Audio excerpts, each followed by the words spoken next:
let's get into it. Everyone assumes the next great stock market winners will look exactly like yesterday's champions. But what if 2026 rewards companies most investors already see, yet fundamentally misunderstand? Market history shows explosive gains rarely follow comfort or consensus narratives. They emerge where structural change quietly compounds beneath widespread skepticism. American markets have repeatedly mispriced technological transitions hiding in plain sight. Railroads, microchips, the internet, and cloud computing all triggered familiar disbelief cycles. Early leaders appeared expensive, volatile, and risky through traditional valuation frameworks. Only later did consensus reinterpret their dominance as inevitable and obvious. The United States now stands at another inflection point driven by converging forces. Artificial intelligence, semiconductor sovereignty, and industrial reshoring are not speculative themes. They reflect policy priorities, capital flows, and national competitiveness concerns already underway. Yet investor narratives often lag behind these deeper systemic transformations. Consider how computing revolutions historically reshape economic power within American industries. From mainframes to personal computers to mobile ecosystems, value concentrated unpredictably at first. Observers focused on consumer products while infrastructure providers captured disproportionate gains. Markets struggled to price who truly owned the new technological backbone. Artificial intelligence represents a comparable shift with even broader economic implications. AI is not a single product cycle, but a foundational layer across defense, healthcare, and finance. Its computational demands intensify rather than fade as models grow more complex. This dynamic reshapes how investors should interpret certain technology leaders. NVIDIA exemplifies this tension within U.S. equity markets and investor psychology. Originally associated with gaming hardware, it evolved into the engine of AI computation. Its processors now underpin data centers, autonomous systems, and machine learning architectures. Despite this, debates persist about valuation rather than long-term structural leverage. Valuation anxiety has historically shadowed nearly every transformative American technology leader. Multiples appeared stretched precisely when demand curves accelerated beyond existing models. Traditional metrics struggled to capture nonlinear adoption patterns and ecosystem dependencies. The critical question becomes durability of demand, not temporary price ratios. Parallel forces are unfolding within semiconductor manufacturing and national policy priorities. Washington's focus on domestic chip production reflects economic security rather than mere industry support. Advanced semiconductors have become strategic assets, influencing military AI and industrial competitiveness. This context elevates certain companies from cyclical participants to systemic gatekeepers. ASML occupies a uniquely powerful position within this global and American supply chain.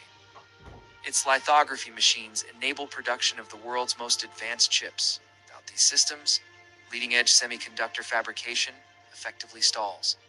Yet many investors still frame the company through conventional industrial narratives. Semiconductor progress depends on relentless miniaturization and escalating engineering barriers. Each generational leap demands unprecedented precision and manufacturing complexity. Capability scarcity transforms specialized equipment providers into critical choke points of innovation.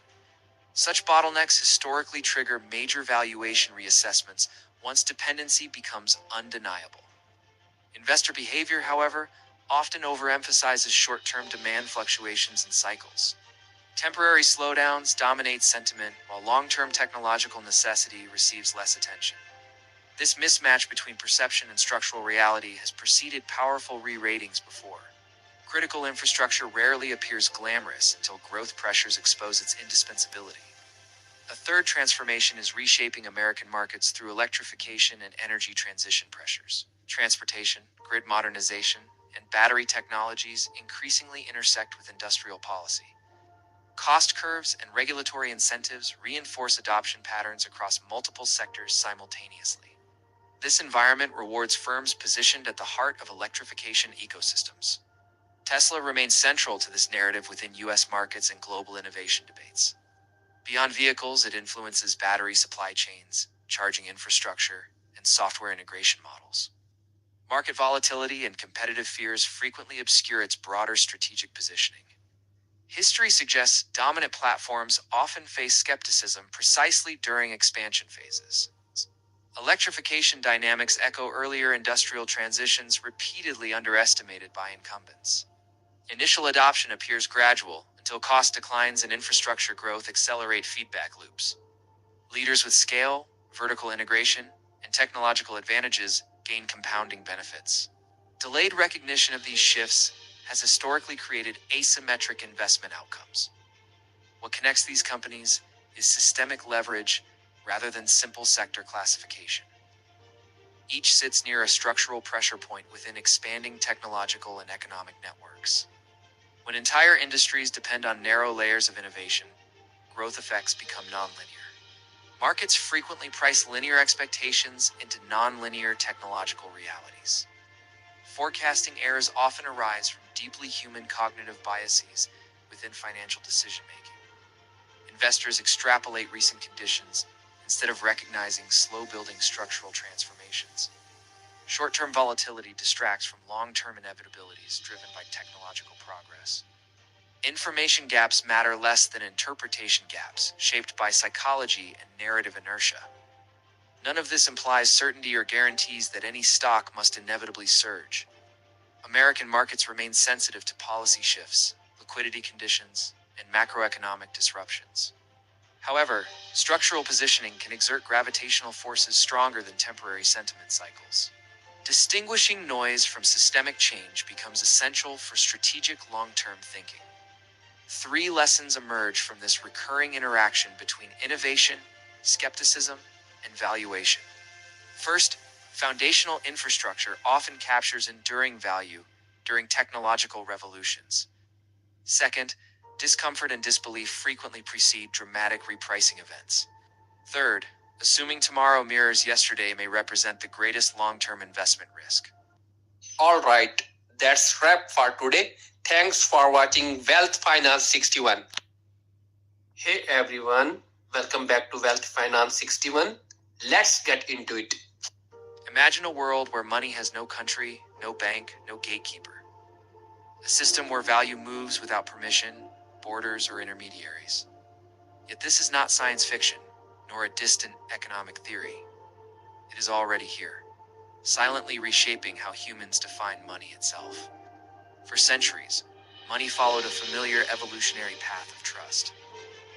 First came barter, then metal coins, then paper backed by gold. Eventually, governments removed gold and replaced it with pure confidence. It became valuable because institutions declared it so. This arrangement created stability but also introduced concentrated power. Central banks controlled supply, interest rates, and liquidity cycles. Governments gained the ability to print, expand, and inflate at will. Citizens accepted depreciation as an invisible cost of the system. Over time, cracks began appearing within this centralized financial architecture. Recessions repeated, debt expanded, and crises arrived with unsettling regularity. Each shock demanded more intervention, more stimulus, more monetary expansion. Trust survived, but doubt quietly accumulated beneath the surface. Then came the digital revolution, transforming communication, commerce, and information. Data moved instantly, yet money remained trapped in legacy infrastructures.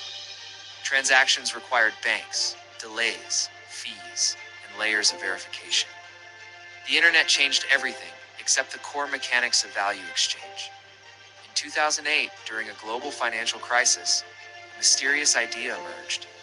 A white paper described a peer-to-peer electronic cash system without intermediaries. Its creator used a pseudonym, leaving identity permanently unresolved. The proposal challenged centuries of assumptions about monetary authority. Bitcoin introduced a radical concept: digital scarcity without centralized control. Instead of a bank, a distributed network verified and recorded transactions. Mathematical rules governed issuance, eliminating discretionary monetary expansion. Trust shifted from institutions to code, consensus, and cryptography. At first, the idea seemed impractical, even absurd to traditional observers. Digital files were easily copied, making scarcity appear impossible online. Yet blockchain architecture solved this through a shared, immutable ledger. For the first time, digital ownership gained structural credibility. Adoption began quietly among technologists, libertarians, and experimental thinkers. Early transactions carried little monetary value but enormous symbolic weight. A new asset class slowly formed outside conventional regulatory frameworks. Curiosity, skepticism, and ideological conviction fueled its initial growth. As awareness expanded, speculation accelerated, and volatility became unavoidable. Prices surged, collapsed, and surged again in dramatic cycles. Critics called it a bubble, supporters called it monetization. Both perspectives captured fragments of a far more complex reality. Beyond price movements, deeper questions about money itself resurfaced. What defines value when trust no longer depends on governments? Can algorithms replace central banks in regulating monetary supply? Is scarcity engineered by code equivalent to scarcity found in nature? The breaking point came as mainstream finance could no longer ignore crypto. Institutions entered, regulations intensified, and narratives sharply polarized. Some saw liberation from inflationary systems and centralized decision-making. Others warned of instability, speculation, and systemic risk. Meanwhile, thousands of alternative cryptocurrencies rapidly appeared across the landscape. Each promised improvements, efficiency gains, or entirely new economic models. Innovation flourished, but confusion and excess inevitably followed. Markets struggled to distinguish genuine utility from unsustainable hype. Fallout emerged through spectacular collapses, frauds, and failed experiments. Investors learned that decentralization does not eliminate human error. Technology proved resilient, but projects and promises often did not. Volatility revealed both opportunity and unforgiving consequences. Governments and regulators attempted responses, yet solutions remained incomplete. Bans, restrictions, and frameworks produced uneven global outcomes. Some nations embraced innovation, others prioritized monetary sovereignty and control. The tension between decentralization and authority intensified rather than disappeared. Failed fixes highlighted a deeper paradox within modern financial evolution. Centralized systems seek stability. Decentralized systems seek independence and resilience. Both address real weaknesses, yet both introduce new uncertainties. Today, cryptocurrencies exist not merely as assets but as competing ideas. They challenge assumptions about trust, control, inflation, and institutional dependency. Their rise mirrors historical cycles where technology disrupts entrenched structures. Resistance and adoption unfold simultaneously, creating persistent uncertainty. The repeating pattern is difficult to ignore across monetary history. New systems appear during crises of confidence and structural stress. Early chaos eventually gives way to integration, regulation, or replacement. The trajectory remains unpredictable, yet the forces driving it are familiar. 3 takeaways emerge from this unfolding transformation of digital money. First, money is ultimately a social technology shaped by collective belief. Second, decentralization redistributes power but does not eliminate risk. Third, volatility is inherent when financial paradigms undergo fundamental change. The warning is subtle but critical for anyone observing this evolution. Innovation can generate progress, speculation, and instability in equal measure. Understanding mechanisms matters more than chasing narratives or momentum. The future of money will reward knowledge, patience, and disciplined thinking. Alright, that's wrap for today. Thanks for watching Wealth Finance 61. Hey everyone, welcome back to Wealth Finance 61. Let's get into it. Most people believe the stock market is a giant casino controlled by insiders in dark suits. They imagine flashing screens, secret algorithms, and fortunes made in seconds. But what if the market isn't a machine built to confuse you at all? What if it's simply a system of ownership that has been misunderstood for generations? To understand how it actually works, we have to rewind centuries. In the 1600s, global trade was dangerous, expensive, and uncertain.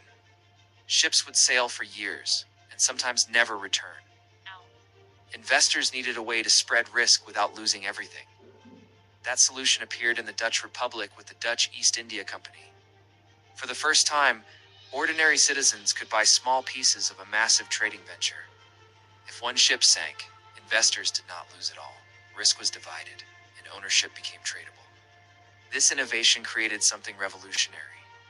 Ownership could now change hands without the company shutting down. A marketplace formed where people bought and sold these pieces. The stock market was born from necessity, not speculation. The idea crossed the Atlantic and found a home in America. In 1792, traders signed the Buttonwood Agreement in New York. That agreement eventually became the New York Stock Exchange. It formalized how ownership of companies would be exchanged. At its core, a company is simply a collection of assets and ideas. Factories, trucks, and inventory sit alongside patents and brand reputation. Take Apple as a modern example. Its physical products matter, but its brand loyalty drives enormous value. When you buy a stock, you are buying a fraction of that basket. You are not lending money like a bank would. You're becoming a partial owner of the enterprise. Ownership means sharing both risk and reward. This is where confusion often begins. Many people mix up stocks and bonds as if they are the same. A bond is a loan with a fixed promise attached. Stock is a claim on whatever remains after debts are paid. Cause and effect govern this hierarchy without exception. If a company collapses, bondholders are paid first. Stockholders receive only what is left over. That leftover can be massive or it can be zero. Over time, markets expanded beyond a handful of traders. Railroads, steel companies, and oil giants raised capital from the public. Ownership fueled industrial growth across the United States. The market became a bridge between savings and expansion. But growth created excess, and excess created bubbles. In the 1920s, speculation outran economic reality. Investors borrowed heavily to buy stocks at rising prices. When confidence cracked, the crash of 1929 followed. The Great Depression exposed the breaking point. Panic selling drove prices into the ground. Banks failed, unemployment surged, and trust evaporated. The market reflected fear as quickly as it had reflected optimism. Regulators responded with reforms and oversight. Disclosure rules forced companies to reveal real financial data. Institutions were built to reduce manipulation and insider abuse. The goal was stability without destroying capital formation. Yet cycles never disappeared, they only evolved. The dot-com bubble inflated on internet dreams. The housing crisis spread through leveraged financial products. Each era believed it had engineered away risk. The pattern repeats because human emotion repeats. Stock prices move on, supply and demand. Demand rises when people expect profits to grow. Supply overwhelms when fear replaces optimism. Today, trading happens in milliseconds through digital platforms. Apps have replaced crowded floors and shouting traders. Ownership transfers with a swipe instead of a handshake. Technology accelerated access but did not remove risk. Investors earn returns in two primary ways. Prices may rise as companies expand and generate profits. Some firms distribute earnings as dividends. Others reinvest everything for future growth. Consider the S&P 500 as a broad reflection of this system. It tracks hundreds of America's largest companies. Over long periods, it has historically trended upward. Short-term swings often hide long-term momentum. Failed fixes often come from misunderstanding the objective. People try to time the market or chase quick gains. Statistics show most participants struggle to outperform consistently. Discipline usually beats prediction. The first takeaway is that stocks represent ownership, not gambling. The second is that risk and reward are permanently connected. The third is that diversification reduces long-term damage. Ignore these lessons, and history tends to repeat harshly. The warning is simple, but uncomfortable. Markets amplify human behavior more than pure logic. Fear and greed can dominate for long periods. Anticipation without understanding invites costly mistakes. The stock market is not a mysterious casino. It is a mechanism for distributing ownership and risk. Those who respect its structure often benefit over time, while those who misunderstand it often pay for the lesson. Alright, that's wrap for today. Thanks for watching Wealth Finance 61. Hey everyone, welcome back to Wealth Finance 61. Let's get into it. The economy appears chaotic on the surface, yet beneath the noise, it behaves like a machine. It is not driven by mystery, but by repeating patterns of human decisions. Booms and busts feel random only when viewed too closely. From a distance, the mechanics become visible and disturbingly predictable. Every economy, regardless of country or ideology, is built from the same foundation. That foundation is the transaction, an exchange repeated billions of times each day. A buyer gives money or credit, and a seller provides something of value. How this simple interaction quietly shapes the entire financial world. Prices, wealth, and growth emerge from nothing more than aggregated exchanges. When spending rises, incomes rise somewhere else in the system. When spending contracts, incomes must shrink with equal force. The machine never escapes this accounting identity. Markets are not abstract concepts, but collections of these constant exchanges.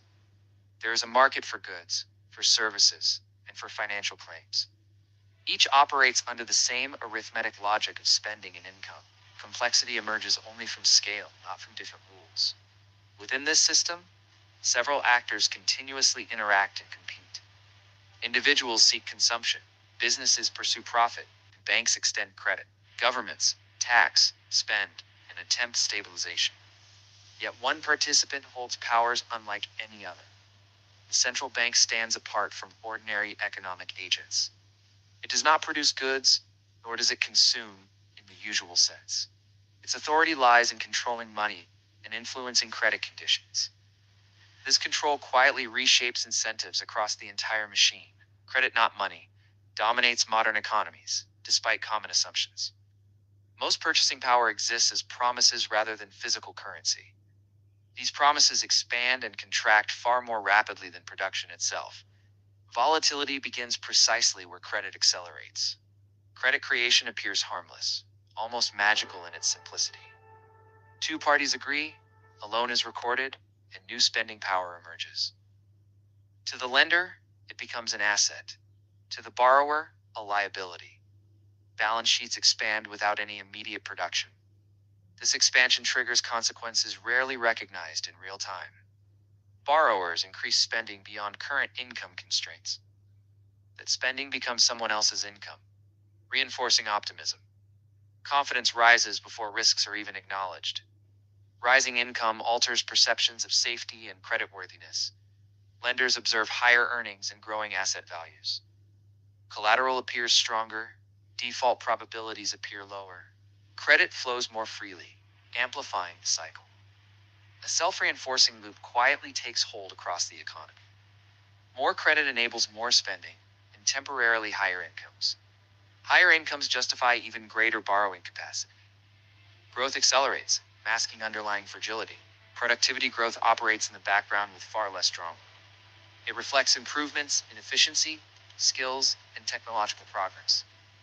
Unlike credit, productivity changes slowly and persistently. Its stability makes it a poor driver of short-term swings. Debt, however, introduces instability through time-shifting consumption. Borrowing pulls future spending into the present. Payment forces future restraint, reversing earlier expansion. Every loan, therefore, plants the seed of a cycle. Short-term debt cycles emerge from these recurring expansions and contractions. They typically unfold over several years, not decades.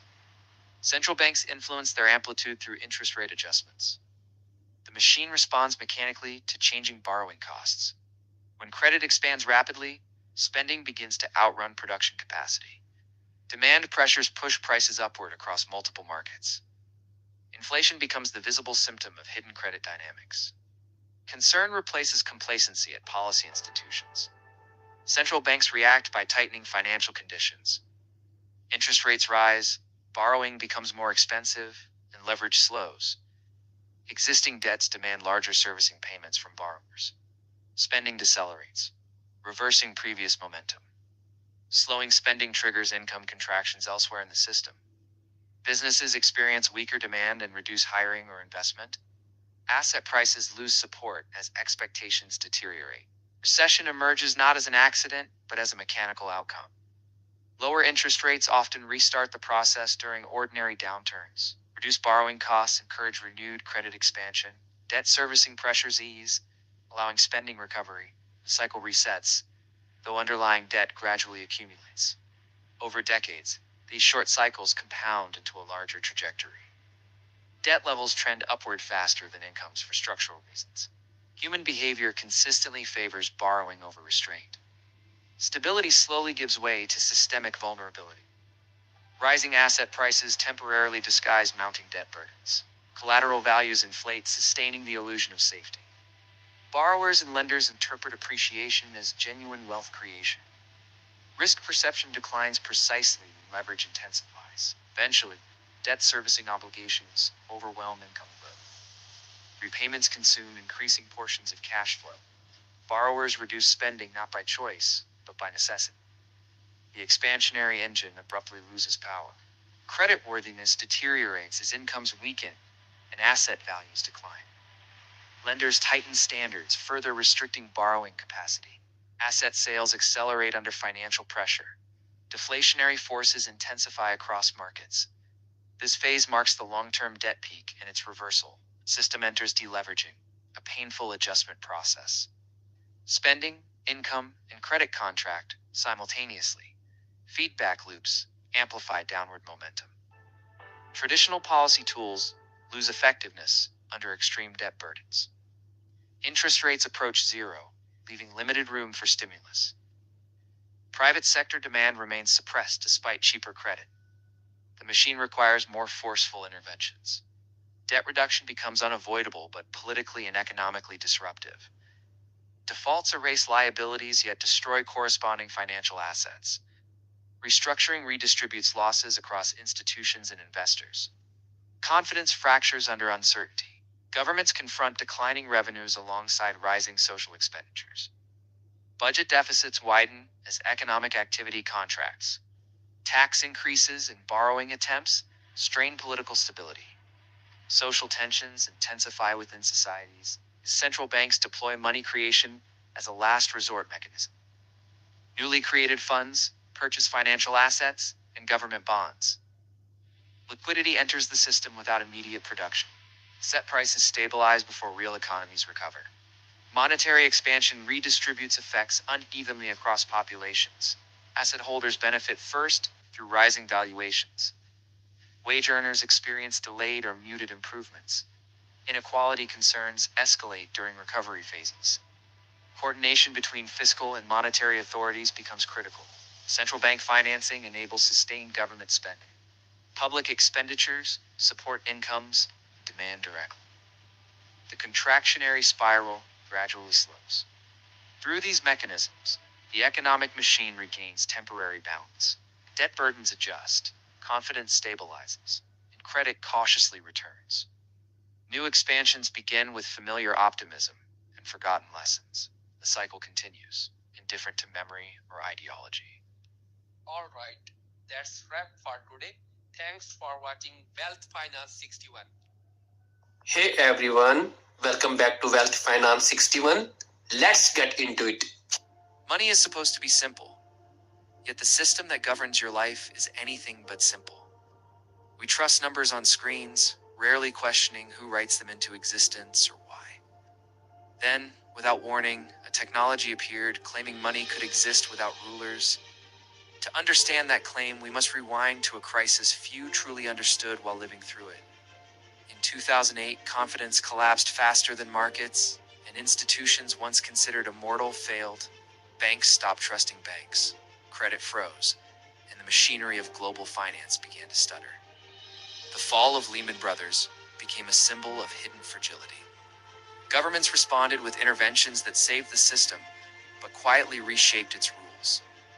Trillions were created, not mined or earned, but typed into existence by central authorities.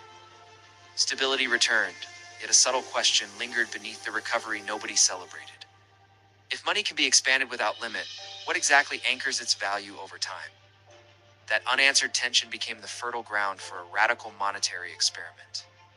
In October 2008, a paper circulated through obscure cryptography circles with little immediate fanfare.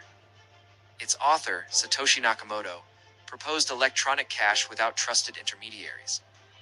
The idea sounded technical, almost academic, yet its implications were quietly explosive. It reframed trust itself, moving it from institutions to mathematics and distributed consensus. Bitcoin did not promise convenience first, nor speed, nor government approval. It promised something more unsettling, a system where rules could not be politically rewritten. Instead of a central ledger, thousands of independent participants would verify every transaction. Instead of authority, there would be proof, computation, and incentives aligned through design. The mechanism seemed strange, even wasteful, to observers trained in traditional economics. Computers competed to solve puzzles, expending energy to secure an invisible network. Yet this apparent inefficiency concealed a crucial economic trade-off with historical precedent. Costliness became the shield, making manipulation prohibitively expensive rather than merely illegal. Early adopters were not corporations or states, but programmers, hobbyists, and ideological experimenters. Coins held little market value, and participation looked more like curiosity than investment. But networks obey a powerful law where usefulness and adoption reinforce each other over time. Each new participant increased resilience, credibility, and the probability of survival. Price volatility followed attention, drawing speculators long before mainstream understanding matured. Dramatic booms created fortunes, while violent crashes erased confidence with equal speed. Critics declared the experiment finished after every collapse, citing instability as fatal weakness. Paradoxically, each survival through chaos strengthened the narrative of antifragility. Beneath the spectacle, a deeper contest unfolded over Bitcoin's purpose and future direction. Was it digital gold, censorship-resistant cash, speculative asset, or technological curiosity? Disagreements hardened into ideological fractures, exposing governance tensions within decentralized systems. Consensus, once assumed automatic, proved as political among users as within nations. Scaling debates revealed uncomfortable constraints embedded deliberately into the protocol's architecture. Connection capacity remained limited, preserving decentralization at the cost of throughput. Proposed fixes promised efficiency, but threatened to concentrate power among fewer participants. Trade-offs once theoretical became unavoidable choices with economic and philosophical consequences. Meanwhile, traditional finance observed cautiously, oscillating between dismissal, curiosity, and strategic interest. Institutions recognized both a threat to monetary control and an opportunity for new instruments. Regulatory responses varied, reflecting national priorities rather than a unified global doctrine. Certainty itself became a defining characteristic of Bitcoin's interaction with existing systems. Energy consumption emerged as a recurring flashpoint, often framed as waste versus security. Yet historical monetary systems also depended on costly extraction, infrastructure, and enforcement mechanisms. The real question was never raw consumption, but comparative function and systemic benefit. Security in any trust system demands sacrifice, whether computational, physical, or institutional.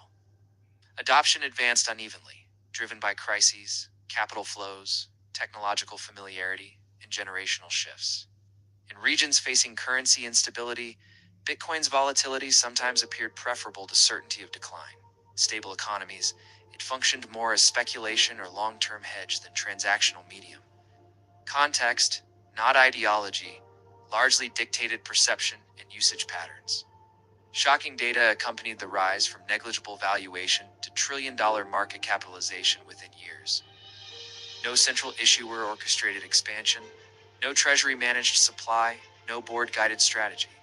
Scarcity remained algorithmic, having issuance predictably while demand fluctuated unpredictably. This inversion of monetary discretion challenged assumptions embedded for centuries. Every cycle repeated a familiar psychological script observed across financial history. Euphoria fueled leverage, leverage magnified risk, and corrections punished excess with brutal clarity. Observers blamed the asset, rarely acknowledging human behavior as the persistent constant. Technology changed, but crowd dynamics proved remarkably stable across eras. Failed fixes followed predictable paths, promising stability through mechanisms that reintroduced centralization pressures. Stablecoins, custodial platforms, and layered solutions expanded utility while recreating old vulnerabilities. Trust migrated back toward intermediaries, subtly reversing Bitcoin's founding philosophical departure. Efficiency gained ground, yet systemic risk quietly reassembled in new forms. Modern parallels became unavoidable. echoing earlier tensions between control, stability, and individual sovereignty. Central banks, including the Federal Reserve, explored digital currencies with different premises. Competing visions of programmable money revealed divergent priorities about surveillance, policy, and freedom. The contest was no longer technological alone, but deeply political and economic. Three takeaways emerged from this unfolding narrative of code, incentives, and belief. First, money is ultimately a coordination system sustained by collective trust rather than intrinsic substance. Second, decentralization introduces resilience and constraints simultaneously, never delivering benefits without costs. Third, volatility reflects discovery within uncertainty, not merely dysfunction or failure. The unresolved question is not whether Bitcoin wins or loses, but what its existence reveals. It exposes that monetary design is neither neutral nor fixed, but shaped by power and priorities. The future may blend models, clash violently, or evolve beyond current imagination. The only certainty is that ignoring the transformation guarantees misunderstanding its consequences. If this story altered how you perceive money, then curiosity has already done its work.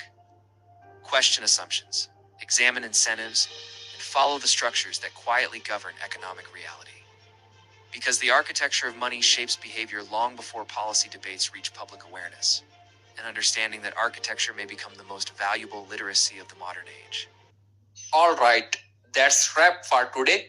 Thanks for watching Wealth Finance 61. Hey everyone, welcome back to Wealth Finance 61. Let's get into it. You work for money your entire life, yet few ever question what money truly is. Numbers appear on screens, salaries shrink, prices rise, and debt quietly multiplies.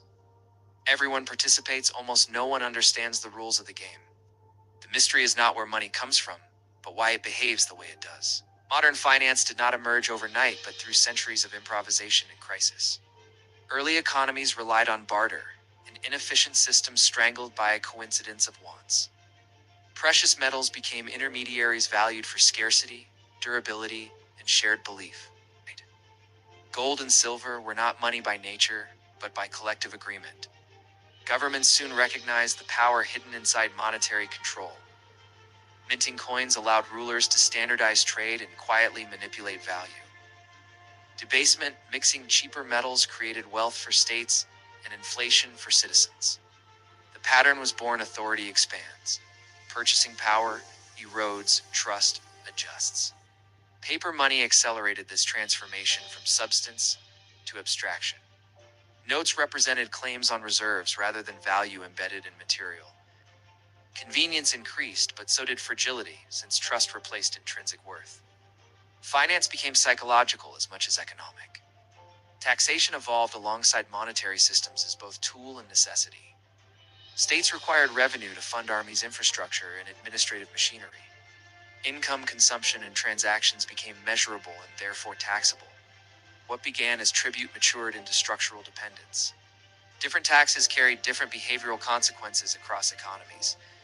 Income taxes targeted production, sales taxes influenced consumption patterns. Capital gains taxes shaped investment decisions and risk appetite. Every policy decision subtly redirected incentives and distortions. Filing obligations introduced a paradox still visible today. Authorities often possessed the relevant data, yet responsibility remained with individuals. Compliance became ritualistic, errors became costly, enforcement became normalized. Complexity itself grew into a silent economic force. Banks emerged not merely as storage houses, but as credit creators. Deposits rarely rested idle, instead circulating through lending mechanisms. Fractional reserve structures allowed expansion far beyond physical cash holdings. Stability relied on confidence rather than full backing.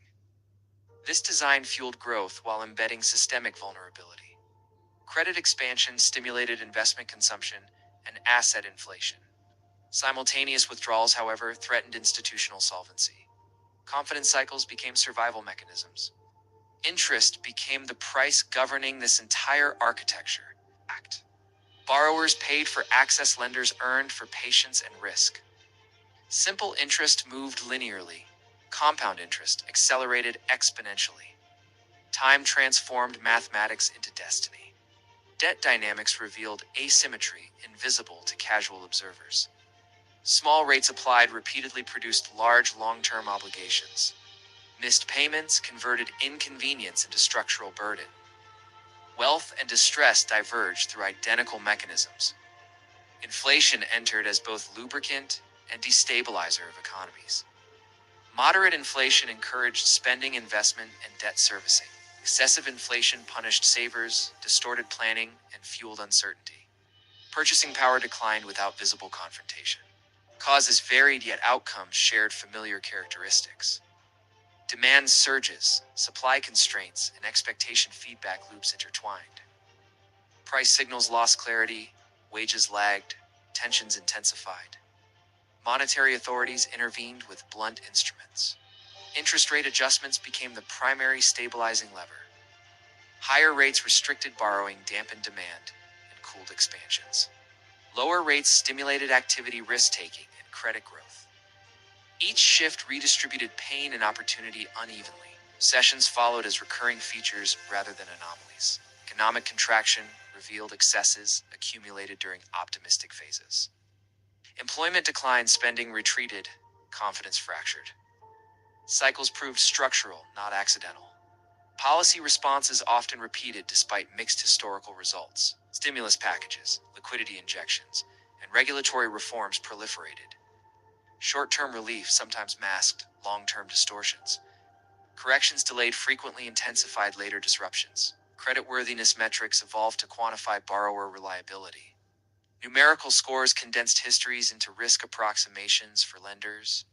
Access to housing vehicles and capital hinged on behavioral records. Trust became algorithmic. High scores reduced friction, low scores amplified financial penalties. Borrowing costs diverged independent of actual income or assets. Reputation economics reinforced discipline, yet entrenched inequality. Data dictated opportunity. Underneath these mechanisms lay the deeper abstraction of money itself. Currency derived function from collective belief rather than physical substance. Digital entries replaced tangible exchange instruments. Value persisted through coordination and trust. Competing forms of money exposed this fragile consensus. Fiat currencies coexisted with decentralized experiments like Bitcoin. Legitimacy depended less on technology than adoption and stability. Belief remained the ultimate backing. Investing arose as defense against inflationary erosion and stagnation. Capital allocation promised growth, participation, and wealth preservation. Diversification reduced exposure, patience magnified compounding effects. Inaction carried hidden cost. Asset classes reflected different relationships with risk and time horizons. Equities captured corporate expansion, bonds monetized lending arrangements. Real estate linked income to physical scarcity and leverage. Outcomes varied, discipline dominated. Perceived value guided pricing more than objective measurement. Scarcity branding and narrative influenced willingness to pay. Luxury houses like Gucci and Louis Vuitton monetized symbolism and identity. Markets rewarded perception as powerfully as utility. Technological products demonstrated similar psychological economics. The iPhone became more than hardware, evolving into cultural artifact. Visionaries like Steve Jobs translated design into perceived necessity. Value creation reshaped industries and fortunes. Time ultimately governed every financial mechanism described. Compounding growth, debt accumulation, inflation, and recovery unfolded across decades. Short-term noise obscured long-term trajectories for most participants. Patience separated outcomes more reliably than prediction. 3 lessons quietly emerged from centuries of monetary evolution. Systems built on trust demand confidence, yet invite instability. Incentives embedded in policy shape behavior, often unpredictably. Time amplifies both wisdom and error without mercy. The warning is subtle, yet persistent across generations. Financial structures feel permanent until confidence fractures or conditions shift. Complexity disguises fragility, while familiarity breeds complacency. Stability is rarely guaranteed, only temporarily achieved. The unresolved question remains for every participant in the system. Will future innovations correct historical cycles or merely accelerate them? Trust adapt faster than disruption and leverage? Observation and understanding become forms of protection. The story of money is therefore never finished, only continued. Each generation inherits mechanisms it barely questions yet fully depends upon. Awareness transforms passive participation into informed navigation. The choice to understand alters consequences. All right, that's wrap for today. Thanks for watching Wealth Finance 61. Hey everyone, welcome back to Wealth Finance 61. Let's get into it. Most people believe the stock market reflects the true pulse of the global economy. Headlines celebrate equities, founders, and technology as drivers of wealth and power. Yet beneath these visible arenas operates a larger force that rarely attracts attention. The bond market quietly dictates the rules under which everything else must function. This market does not command fascination like booming stocks or volatile cryptocurrencies. It rarely dominates social conversation or speculative enthusiasm among ordinary investors, but its movements influence mortgage rates, government budgets, corporate survival, and currencies. Its signals shape economic reality long before public narratives recognize the shift. To understand this power, we must travel backward to the origins of sovereign borrowing. Early states faced a recurring dilemma of financing wars, infrastructure, and political stability. Taxation alone proved politically dangerous, often inciting unrest or resistance among populations. Borrowing emerged as a subtler instrument, transferring immediate costs into the future. Bonds formalized this arrangement by transforming promises into tradable financial instruments. Investors lent capital, governments received funding, and repayment obligations became structured contracts. Creditors gained predictable income streams while states secured resources without immediate extraction. Debt thus evolved into a foundational pillar of modern governance and economic expansion. The rise accelerated alongside the development of central banking institutions and financial intermediaries. Central banks stabilized sovereign debt markets, reinforcing confidence in government obligations. Commercial banks integrated bonds into balance sheets as collateral, reserves, and liquidity tools. Debt instruments became embedded within the architecture of money creation itself. This integration produced a subtle but profound transformation of financial power dynamics. Governments depended on markets to finance deficits, while markets depended on governments for safety. Bonds became the reference point for valuing risk across the entire investment universe. Interest rates emerged not as abstract numbers, but as prices of global trust. The bond market's dominance expanded further as economies embraced credit-driven growth models. Investment, consumption, and public spending increasingly relied on borrowed rather than accumulated resources. Growth expectations justified expanding leverage across households, corporations, and states simultaneously. Debt markets evolved from financing mechanisms into systemic stabilizers of economic activity. The breaking point appeared whenever confidence wavered or inflation disrupted established assumptions. Rising yields increased borrowing costs, destabilizing fiscal plans and corporate financing structures. Asset valuations recalibrated as discount rates shifted, compressing prices across markets. What seemed like isolated financial adjustments triggered widespread economic consequences. These episodes revealed a critical asymmetry hidden beneath conventional economic interpretations. Stock markets react, but bond markets impose constraints that others must obey. Equity optimism collapses quickly when debt servicing costs rise beyond sustainable thresholds. Liquidity evaporates when bond investors demand higher compensation for perceived risks.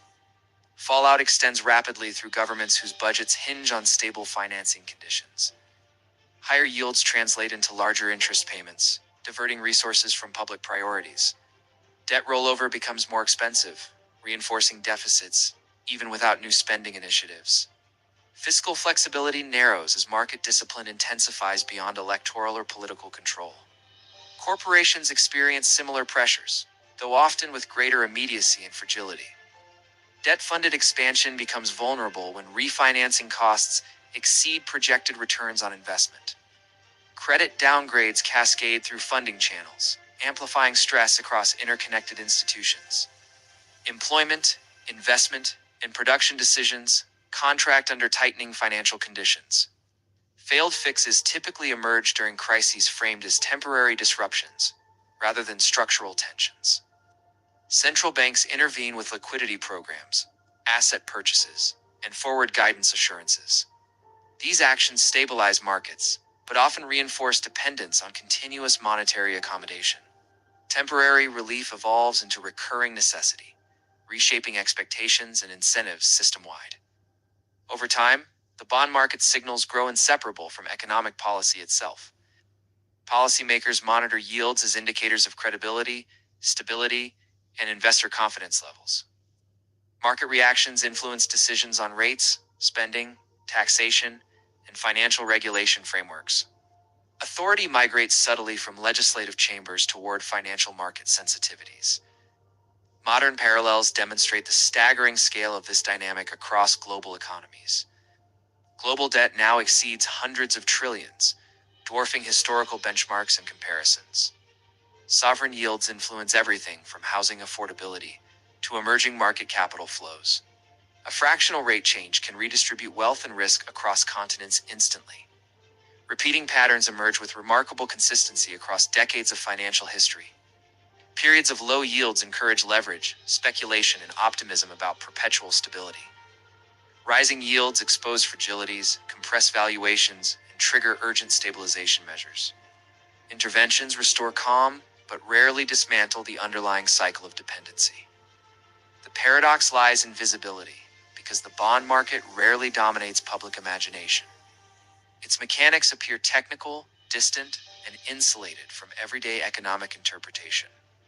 Yet its judgments define the cost of money, arguably the most consequential price in society. Power operates most effectively when its influence remains widely underestimated or misunderstood. 3 takeaways clarify why this market quietly controls the global economic landscape. First, bond yields anchor valuation, risk perception, and capital allocation across financial systems. Second, debt sustainability constrains governments and corporations more than growth narratives suggest. Third, central bank actions increasingly respond to market stability rather than autonomous objectives. The warning is not of imminent collapse, but of persistent structural vulnerability. Systems reliant on continuous refinancing become sensitive to shifts in confidence and inflation. Stability requires ever greater coordination, intervention, and suppression of volatility signals. Fragility accumulates precisely where resilience appears strongest under prolonged calm. The bond market's quiet authority challenges conventional assumptions about economic power distribution. Influence does not always reside in visible wealth, innovation, or political leadership structures. It often resides in the mechanisms governing credit, liquidity, and trust formation dynamics. Understanding these mechanisms reframes how modern economies truly function beneath surface narratives. Continue questioning financial structures that shape outcomes without attracting proportional attention. Examine incentives, dependencies, and historical patterns rather than isolated market events. Share this perspective with others exploring the hidden architecture of global finance. Subscribe for deeper examinations into money, debt, and economic power. Corporations experience similar pressures, though often with greater immediacy and fragility. Debt-funded expansion becomes vulnerable when refinancing costs exceed projected returns on investment. Credit downgrades cascade through funding channels, amplifying stress across interconnected institutions. Employment, investment, and production decisions contract under tightening financial conditions. Failed fixes typically emerge during crises framed as temporary disruptions, rather than structural tensions. Central banks intervene with liquidity programs, asset purchases, and forward guidance assurances. These actions stabilize markets, but often reinforce dependence on continuous monetary accommodation. Temporary relief evolves into recurring necessity, reshaping expectations and incentives system-wide. Over time, the bond market signals grow inseparable from economic policy itself. Policymakers monitor yields as indicators of credibility, stability, and investor confidence levels.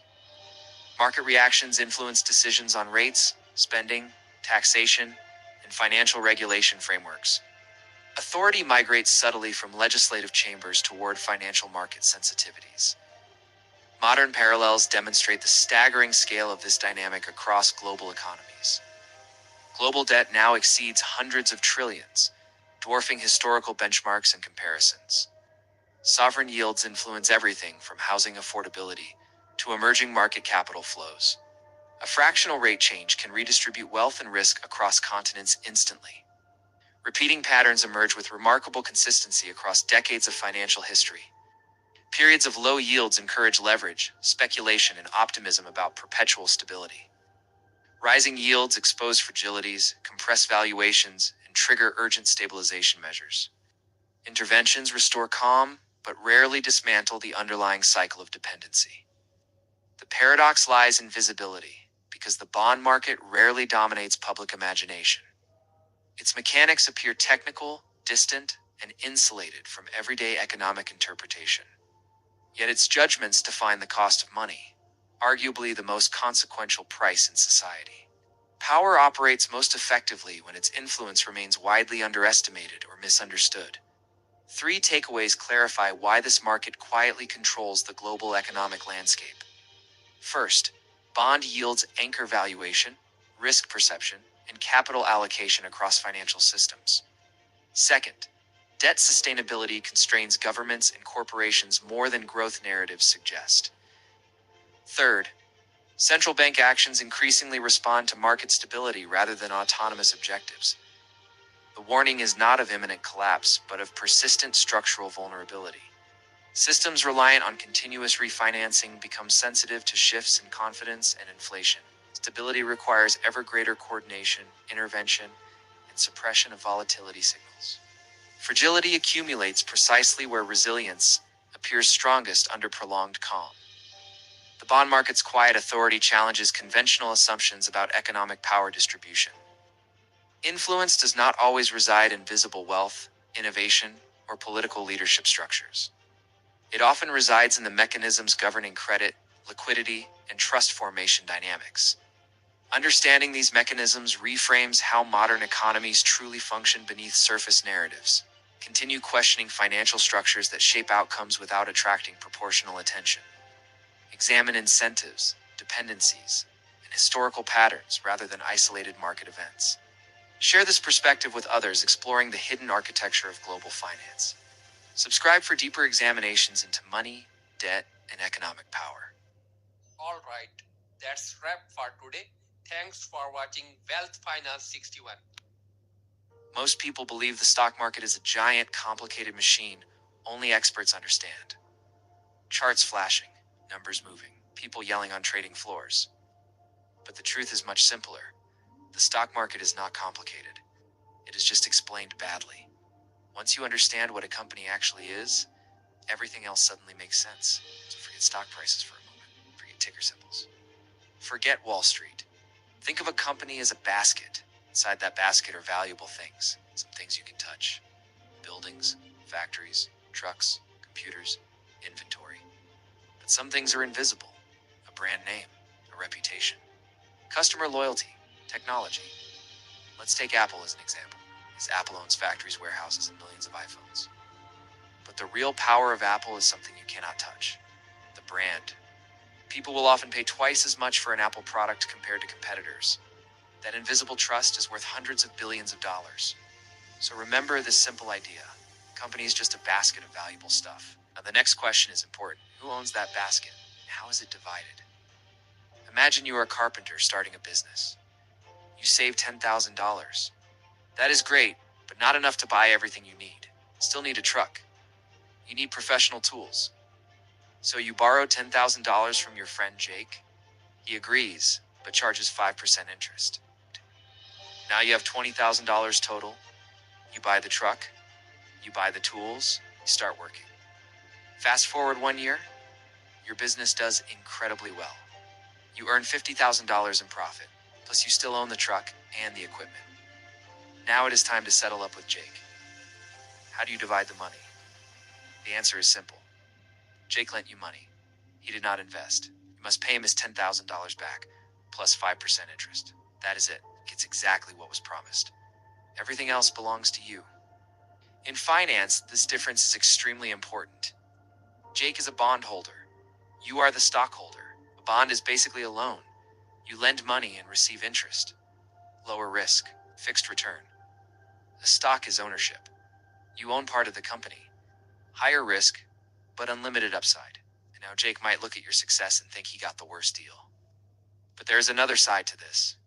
What if the business had failed? What if you made zero profit? You would still owe Jake his money. You might have to sell your truck tools and equipment just to repay him. Bondholders get paid first, stockholders get whatever remains. Sometimes that means huge profits. Sometimes it means nothing. This rule is always the same in finance. Debt first, owners last. Now, imagine 2 years pass and your carpentry business explodes in popularity. You want to expand to other cities. You need serious money. You could borrow more, but that creates too much debt. So you decide to sell pieces of your company. Your friend Maria buys 10%. Tom buys 5%. Then dozens of other investors buy small pieces. That money goes directly into the business to help it grow. This moment has a special name. It's called an IPO, Initial Public Offering. It means the company sells shares to the public for the first time. But here is something important most beginners misunderstand. After the IPO, the company usually does not receive money from stock trades. Investors trade shares with each other. For example, Maria might want to sell her shares 1 year later. Another investor buys them. The buyer pays Maria, not the company, not you. This is Maria. It works exactly like selling a used car. Toyota gets money when the car is first sold. After that, the car simply changes owners. The stock market works the same way. It's just a giant marketplace where people buy and sell ownership of companies. Today, this happens instantly through apps. Millions of investors trading shares every second. But now you might wonder something. If my money usually goes to another investor and not the company, why buy stocks at all? There are 2 main reasons. First, price growth. If you buy a stock at $50 and later sell it for $100, you doubled your investment. Second, dividends. Some companies share profits with shareholders. If you own 100 shares and the company pays $2 per share, you receive $200 deposited into your account. Companies like Coca-Cola are famous for this. Other companies, such as Amazon, prefer to reinvest profits into expansion. Both approaches can create wealth for investors. But one question remains. Why do stock prices constantly move? The answer is surprisingly simple. Supply and demand. If more people want to buy a stock than sell it, the price rises. If more people want to sell than buy, the price falls. That is it. People are constantly betting on the future. If investors believe a company will grow profits, they buy shares. If they fear trouble, they sell. Sometimes those decisions are logical. Sometimes they are emotional. News, technology breakthroughs, interest rates, economic fears. Everything influences how investors feel about the future, and those feelings move stock prices today. So what should a beginner actually do with all this information? Here is the simplest strategy backed by decades of data. Do not try to pick winning stocks. Even professional investors struggle to beat the market consistently. Instead, by the entire market. This is done through something called an index fund. An index fund holds hundreds of companies at once. With one investment, you own small pieces of Apple, Microsoft, Google, Walmart, and many others. The most famous index tracks the S&P 500, the 500 largest companies in the United States. Historically, this index has averaged around 10% annual returns over long periods. Some years it drops, some years it surges, but over decades, it trends upward. The strategy is simple. Invest regularly. Stay patient. Ignore short-term panic. That is how millions of ordinary investors slowly build wealth. So remember these key ideas. A company is a basket of valuable assets. Stocks represent ownership. Bonds represent loans. Bondholders get paid first. Stockholders receive the remaining profits. Stock market is simply investors trading ownership. Prices move based on expectations about the future. The easiest path for most people is steady investing in broad index funds. Simple, powerful, and proven over time. This moment has a special name. It's called an IPO, Initial Public Offering. It means the company sells shares to the public for the first time. But here is something important most beginners misunderstand. After the IPO, the company usually does not receive money from stock trades. Investors trade shares with each other. For example, Maria might want to sell her shares 1 year later. Another investor buys them. Buyer pays Maria, not the company, not you. It's Maria. It works exactly like selling a used car. Toyota gets money when the car is first sold. After that, the car simply changes owners. Stock market works the same way. It's just a giant marketplace where people buy and sell ownership of companies. Today, this happens instantly through apps. Millions of investors trading shares every second. But now you might wonder something. If my money usually goes to another investor and not the company, why buy stocks at all? There are two main reasons. First, price growth. If you buy a stock at $50 and later sell it for $100, you doubled your investment. Second, dividends. Some companies share profits with shareholders. If you own 100 shares and the company pays $2 per share, you receive $200 deposited into your account. Companies like Coca-Cola are famous for this. Other companies, such as Amazon, prefer to reinvest profits into expansion. Both approaches can create wealth for investors. But one question remains. Why do stock prices constantly move? The answer is surprisingly simple. Supply and demand. If more people want to buy a stock than sell it, the price rises. If more people want to sell than buy, the price falls. That is it. People are constantly betting on the future.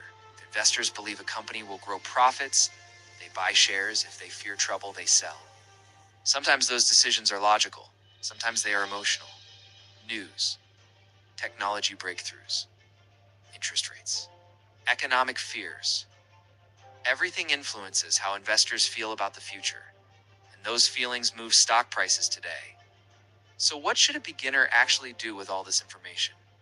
Here is the simplest strategy backed by decades of data. Do not try to pick winning stocks.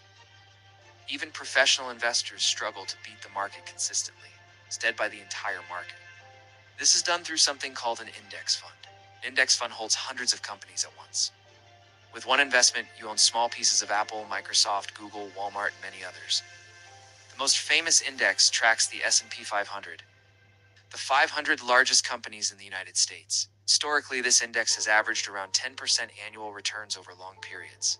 Some years it drops, some years it surges, but over decades, it trends upward. The strategy is simple. Invest regularly. Stay patient. Ignore short-term panic. That is how millions of ordinary investors slowly build wealth. So remember these key ideas. A company is a basket of valuable assets. Stocks represent ownership. Bonds represent loans. Bondholders get paid first. Stockholders receive the remaining profits. Stock market is simply investors trading ownership. Prices move based on expectations about the future. The easiest path for most people is steady investing in broad index funds. Simple, powerful, and proven over time. Hey everyone, welcome back to Wealth Finance 61. Let's get into it. September 1929, confidence felt unbreakable. Wealth seemed permanently ascendant. In Manhattan, a businessman sensed unease without clear evidence. Prices climbed, newspapers celebrated, yet intuition whispered that something was fragile. He chose caution over consensus, a decision history would quietly vindicate. On a Tuesday morning, he entered his bank with measured urgency. A passbook changed hands, a routine gesture carrying extraordinary consequence. Tellers counted bills, not digits on screens or delayed confirmations. Within minutes, his savings transformed into tangible, portable certainty. 2 days later, markets convulsed, shattering illusions of endless prosperity. Panic spread faster than understanding, fear replacing euphoria almost instantly. Crowds gathered outside banks, discovering trust can evaporate without warning. Access, once assumed permanent, became the central drama of survival. The catastrophe became legend, but mechanics were brutally straightforward. Excess leverage magnified losses, speculation collided with collapsing confidence. Institutions failed because reserves vanished, not because systems denied withdrawals. Choices determined outcomes more than infrastructure or administrative barriers. Nearly a century later, financial architecture operates on different principles. Modern stability depends on containment, friction, and carefully engineered delays. Liquidity exists within rules, procedures, and algorithmic risk controls. Freedom of movement no longer mirrors the simplicity of earlier eras. Retirement wealth illustrates this transformation with remarkable clarity and scale. Accounts promise long-term security while discouraging rapid emotional decision-making. Penalties, taxes, and thresholds redefine ownership into conditional accessibility. Value remains visible, yet immediacy becomes subject to institutional processes. Banking itself reflects similar evolution beneath everyday digital convenience. Large cash movements trigger compliance protocols shaped by anti-fraud imperatives. Daily limits fragment retrieval, stretching access across time rather than moments. Calm conditions mask constraints that surface only when urgency intensifies. Market vehicles introduce another layer of complexity often misunderstood by investors. Funds rely on liquidity providers whose presence depends on stable participation. During stress, pricing diverges, spreads widen, and theoretical value becomes negotiable. What appears liquid may behave unpredictably when everyone seeks simultaneous exit. History has already provided modern rehearsals of this structural tension. Redemption gates, trading halts, and valuation uncertainties periodically reshape expectations. Investors confront delays not from insolvency, but from systemic risk management design. The distinction matters little when timing becomes the decisive variable. Underneath these mechanisms lies unprecedented speed-altering market behavior itself. Algorithms react to volatility with mechanical precision and relentless consistency. Feedback loops accelerate movements once moderated by human hesitation and judgment. Time compresses, transforming gradual corrections into abrupt, destabilizing cascades. Leverage compounds this dynamic, frequently embedded beyond ordinary visibility. Derivatives, structured products, and collateral chains amplify both gains and fragility. Unwinding unfolds rapidly when correlations shift or confidence deteriorates unexpectedly. Stability depends on participants acting predictably within inherently unstable environments. Infrastructure, though technologically advanced, introduces its own subtle vulnerabilities. Digital settlement networks require continuous function, synchronization, and operational confidence. Surges in demand expose bottlenecks invisible during routine transactional flows. Modern finance thrives on connectivity, yet inherits dependence from that very design. Episodes like Silicon Valley Bank reveal contemporary speed and sensitivity. Information traveled instantly, reactions synchronized, withdrawals concentrated within hours. Regulatory interventions stabilize outcomes, but access briefly vanished for many participants. Confidence proved as decisive as capital, liquidity, or formal solvency measures. Policymakers respond with tools shaped by lessons from previous disruptions. Safeguards seek systemic continuity, often prioritizing stability over individual immediacy. Containment strategies attempt to prevent cascades that destabilize entire economies. Yet each safeguard subtly alters the relationship between ownership and accessibility. The enduring pattern is neither conspiracy nor inevitability, but structure. Financial systems balance freedom and stability through evolving layers of constraint. In crises, these trade-offs become visible, personal, and emotionally charged. Assumptions dissolve precisely when certainty feels most desperately needed. 3 lessons emerge from comparing past simplicity with modern complexity. Liquidity is conditional, speed magnifies outcomes, and psychology drives systemic turning points. Preparation favors understanding mechanisms rather than predicting precise moments of rupture. The question is not fear, but awareness of how rules behave under stress. Alright, that's wrap for today. Thanks for watching Wealth Finance 61. Warren Buffett became a millionaire at 32 years old. At 19, he discovered a book that changed his life forever. The Intelligent Investor by Benjamin Graham. Buffett still calls it the greatest investing book ever written. I read it too.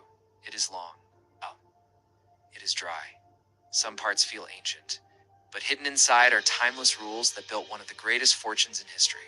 Today, I am breaking down the most powerful ones, so you do not have to read 400 pages. Rule number 1, margin of safety. If a company is worth $100 per share, do not pay 95. Pay 60 or 70. Buffett explains it like building a bridge. If the bridge can carry 30,000 pounds, you only drive 10,000 pound trucks across it. Give yourself room for mistakes, because mistakes will happen. Smart investors buy $1 for 50 cents. Always ask yourself, am I getting a real discount? Rule 2. The market is your drunk partner. Imagine owning a business with a partner who shows up every day shouting random prices. One day he offers $500, the next day 50, the next day 5,000. Would you take him seriously? It is the stock market. Prices swing wildly based on emotion, not logic. Your job is not to react. Your job is to wait for irrational opportunities. When your portfolio drops 20%, remember, the business likely did not change. Only the mood did. Rule 3. Avoid big losses at all costs. If you lose 50%, you need 100% just to break even. One bad year destroys compounding. Chasing high returns often leads to large losses. A steady 8 to 12% per year beats risky promises of 15 or 20%. Slow and steady builds wealth. Rule 4. Think like a business owner. When you buy stock, you are not buying a ticker symbol. You are buying a piece of a real company. If you would not buy the entire business, do not buy one share. Would you invest your life savings into a pizza shop without checking the books? Then why buy stocks based on headlines? Business owners get rich. Price watchers stay stressed. Rule 5. Investing is about temperament, not intelligence. Even genius scientist Isaac Newton lost a fortune in the stock market. He later said he could calculate the movement of stars, but not the madness of people. IQ does not protect you from fear or greed. Discipline does. Rule 6. Choose passive or active. No middle ground. If you do not have 10 hours per week to research companies, then buy index funds. A low-cost fund tracking the S&P 500 has beaten most professionals over time. If Wall Street experts struggle to win consistently, what makes you think casual investing will work? Be honest about your time and skills. Rule 7. Control your emotions. Fear makes you sell at the bottom. Greed makes you buy at the top. The market transfers money from emotional investors to patient ones. Your greatest enemy is not the market, it is your reaction to it. Rule 8. Do not confuse investing with gambling. Real investing requires analysis and safety of principle. Speculation is hoping someone else pays more later. You want to speculate, keep it small. 90% of your portfolio should be boring long-term investments. Rule 9. Even great companies are bad investments at the wrong price. Growth is exciting. Overpaying for growth is dangerous. Every hot company eventually slows down. If the price assumes perfection, you have no margin of safety. Rule 10. Stop predicting the future. No one consistently predicts markets. Instead, buy diversified funds and let time do the work. When you invest in a global index fund, you are betting on human progress. That has been a good bet for over a century. Rule 11. Diversify correctly. Owning 50 technology stocks is not diversification. True diversification spreads across industries and economic sectors. Make sure one bad news event does not crush your entire portfolio. Rule 12. Avoid high fees. Many active managers charge 2% annually. Over decades, that fee destroys your returns. Low-cost index funds keep more money in your pocket. Fees matter more than people realize. Rule 13. Buy when others are fearful. Market crashes are not disasters. They are discount seasons. When prices fall 30% strong, businesses become cheaper. That is when long-term investors build wealth. Rule 14. Only invest in what you understand. If you cannot explain how a company makes money in plain English, do not buy it. Complexity hides risk. Clarity reduces it. Rule 15. Track net worth, not income. A high salary means nothing if you spend it all. Wealth equals assets minus liabilities. Focus on what you keep, not what you earn. Every month, your net worth should move upward. That is the real scoreboard. These principles built Buffett's fortune. They are not flashy. They are not exciting. They are simple and disciplined. And that is exactly why they work. If you want more breakdowns of powerful investing books, subscribe now and build wealth the intelligent way. Hey everyone, welcome back to Wealth Finance 61. Let's get into it. Meet Bob. Bob lives in the United States, where he uses the US dollar every single day. To Bob, $1 is just $1.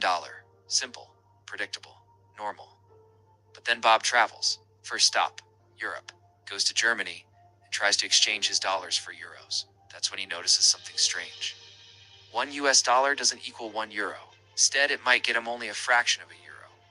Later, Bob visits Vietnam. Now things get really confusing. Suddenly, $1 converts into tens of thousands of Vietnamese dong.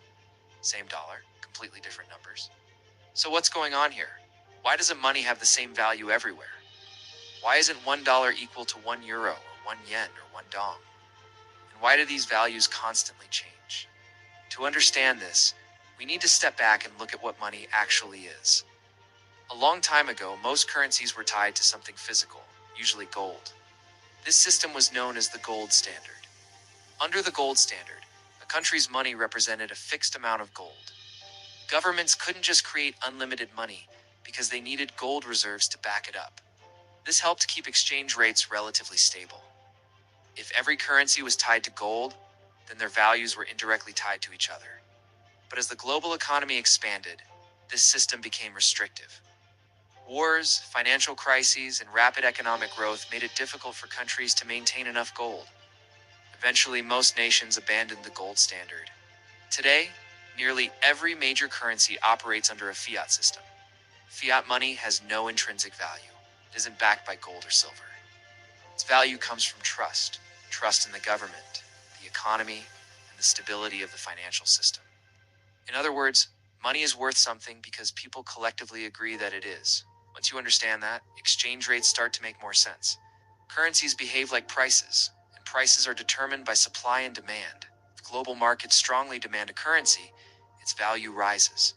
If demand weakens, its value falls. But what actually drives that demand? One major factor is inflation. Inflation reduces a currency's purchasing power. When prices rise quickly, each unit of money buys less. If inflation becomes severe, confidence in the currency drops. Investors, businesses, and even citizens may try to move their wealth into more stable currencies. Less demand for the currency means lower value in foreign exchange markets. Another powerful influence is interest rates. Interest rates represent the return investors can earn by holding assets denominated in a currency. When U.S. interest rates rise, American bonds and savings instruments become more attractive to global investors. To invest, they must first acquire U.S. dollars. Higher demand for dollars strengthens the currency. When rates fall, the opposite can happen. Capital may flow elsewhere, reducing demand for the dollar. Economic stability also plays a crucial role. Investors prefer predictable environments. Countries with stable governments, strong institutions, and resilient economies tend to have stronger currencies. Political uncertainty, debt crises, or unstable financial systems can quickly erode confidence. Then there's trade. When a country exports goods, foreign buyers must obtain that country's currency. Heavy export demand can increase currency demand. Conversely, countries that rely heavily on imports may experience downward pressure on their currency. Global commodity pricing can amplify this effect. For example, because oil has historically been priced in US dollars, countries around the world need dollars to purchase energy. This structural demand has contributed to the dollar's dominant role in global finance. Some countries attempt to reduce volatility through currency pegs. A pegged currency is fixed to another currency, often the US dollar. This can provide stability and predictability for trade and investment. However, it also limits a nation's monetary flexibility and ties its fate to the anchor currency. Finally, why do exchange rates constantly move? Because currencies are traded non-stop in global markets. Banks, corporations, governments, hedge funds, and investors exchange trillions of dollars every day. New data, policy changes, geopolitical events, and market expectations continuously alter perceptions of value. Exchange rates are not static numbers. They are live market prices reflecting global confidence, risk, and opportunity. So why isn't $1 equal to €1 or 1 dong? Because currencies represent different economies with different inflation levels, interest rates, growth prospects, and risks. Their values are relative, not absolute. Money isn't a fixed measuring stick. It's a dynamic system shaped by global forces. And that's why Bob's dollar never looks the same everywhere he goes. Alright, that's wrap for today. Thanks for watching Wealth Finance 61. Hey everyone, welcome back to Wealth Finance 61. Let's get into it. To understand modern geopolitics, you first need to understand one powerful idea: the global role of the US dollar. Why does the dollar dominate global trade? Why do US sanctions have such massive impact? Why don't sanctions from smaller countries shake the world in the same way? Let's break this down in very simple terms. Thousands of years ago, there was no money. People relied on barter, exchanging goods directly. If you had rice and needed vegetables, you traded. This worked in small communities, but it had serious limitations. Goods spoil. Value is hard to measure. Large-scale trade becomes nearly impossible. The solution came in the form of precious metals, gold and silver. It didn't spoil, were widely valued, and could store wealth. Eventually, societies minted coins, making trade easier. But coins created another problem: weight and security. Transporting large amounts of gold was risky and inconvenient. So merchants and early financial systems developed paper claims. Instead of carrying gold, you deposited it and received a note promising redemption. These notes gradually evolved into modern currency. For a long time, many countries operated under the gold standard. Currency had direct backing in gold. Governments could only print money proportional to their reserves. This system shaped global trade for centuries. In the 19th and early 20th centuries, Britain's economy was dominant. The British pound became widely used in international trade. Confidence in Britain's financial stability supported global trust in its currency. Then came the World Wars. These conflicts devastated Europe's economies and drained gold reserves. Meanwhile, the United States emerged economically stronger, with expanding industrial capacity and large gold holdings. In 1944, as World War II neared its end, nations met to redesign the global financial system. The result was the Bretton Woods framework.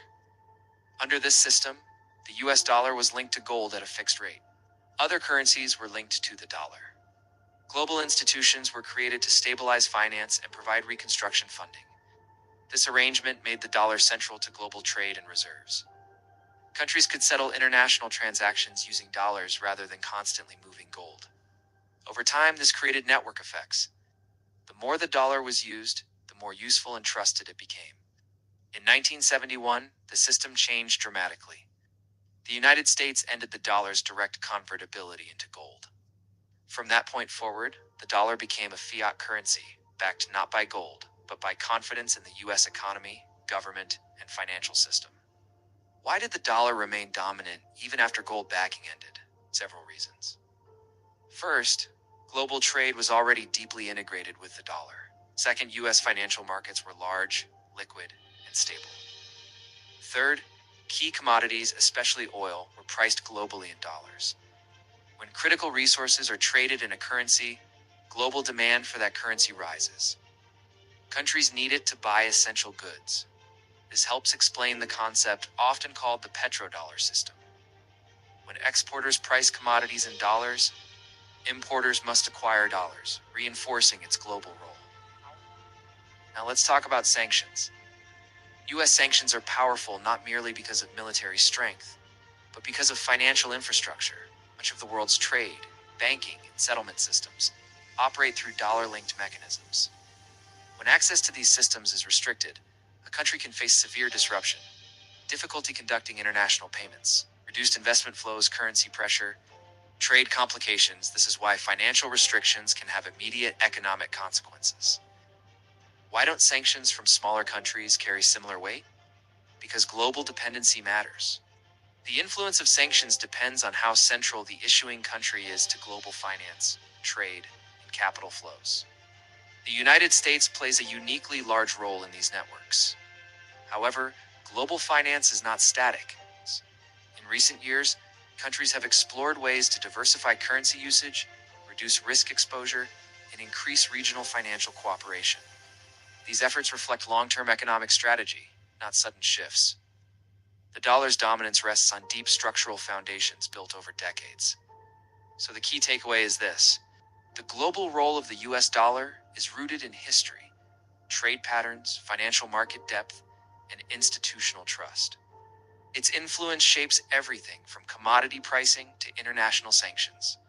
Understanding this system helps explain why economic policy often drives geopolitical outcomes. Because in the modern world, financial power is inseparable from global influence.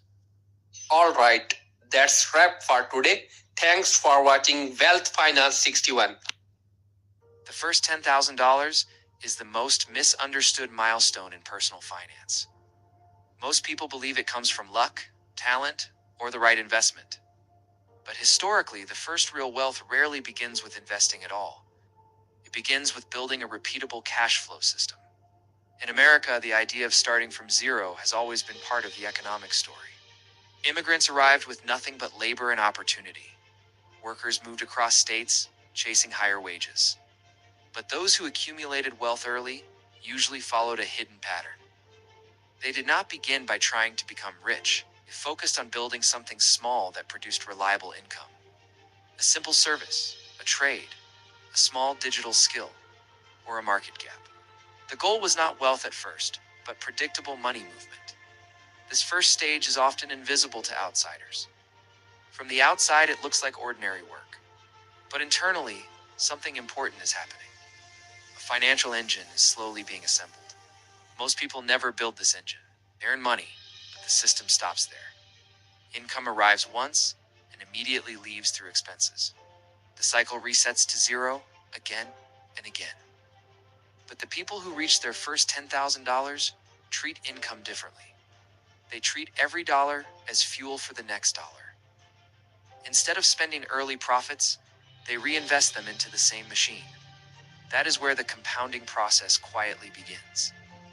Think of it like a small economic loop. Work produces income. Income strengthens the system that produced it. The system begins producing more income. This feedback loop is why the first $10,000 feels slow at the beginning. Early progress appears almost invisible. Weeks of work might only produce a few $100s of progress. Many people give up during this stage. But the moment the loop becomes stable, something changes. The system begins operating even when effort slows down. Customers return, skills compound, and opportunities begin repeating. Now the money starts arriving faster than expected. At this point, the first $10,000 becomes inevitable. Not guaranteed overnight, but structurally likely, because the system producing money has matured, and mature systems tend to scale. This principle appears across many financial stories: small online businesses, freelancers building recurring clients, local service providers expanding through referrals. The common factor is not luck or viral success. It is repetition, same process executed again and again, until the system begins carrying its own weight. Ironically, the first $10,000 is not important because of the amount. It is important because of what it proves. It proves the system works. And systems are where real wealth lives. Once the system exists, the next stage becomes possible. Now money can be redirected into assets, its investments, automation, employees, or scalable tools. But none of that works without the original engine. This is why many people struggle when they try to invest too early, put money into markets before building a cash machine. When income disappears, the investments collapse as well. The structure underneath was never stable. History shows that wealth tends to follow structure. Systems create income. Income funds assets. Assets create long-term wealth. The first $10,000 simply marks the moment the structure begins working. And once that moment arrives, the rules of the game change. Now, growth becomes mathematical instead of purely effort-driven. 3 lessons appear from this pattern. First, wealth rarely begins with investing. It begins with reliable income loops.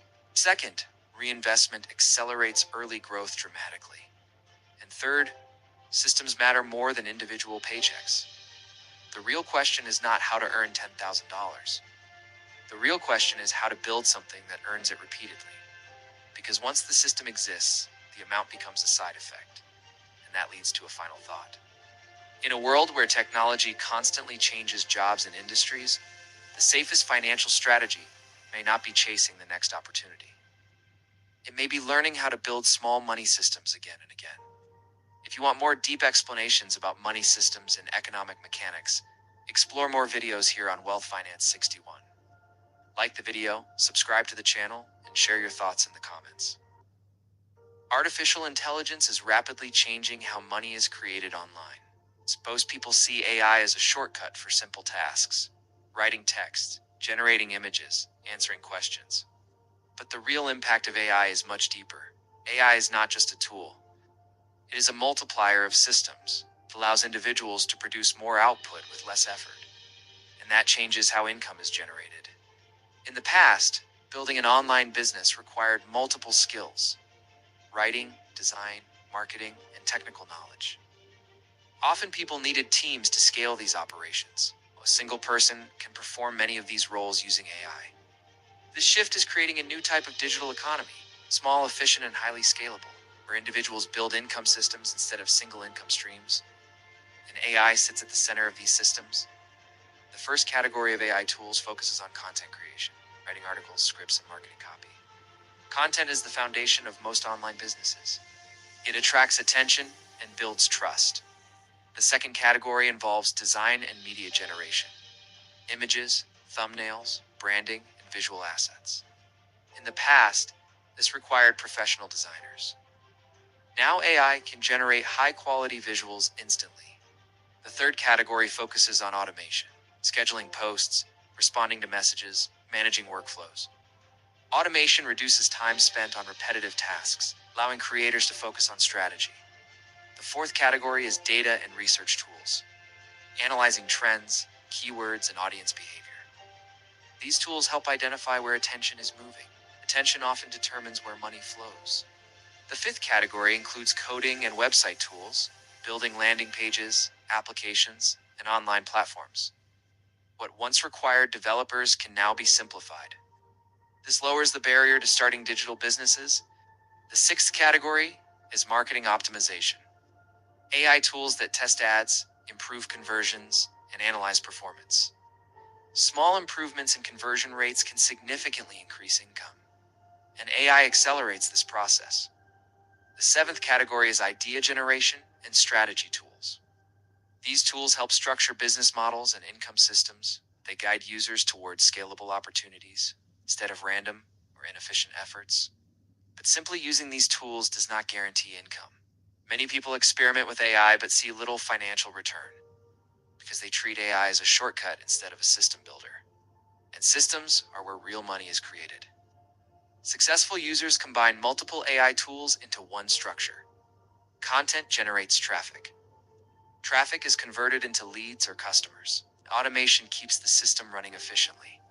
This creates a financial loop. Output increases without proportional increases in effort. Costs remain low while revenue scales, and margins improve over time. However, this system also introduces new competition. More people can enter the market quickly, which means differentiation becomes critical.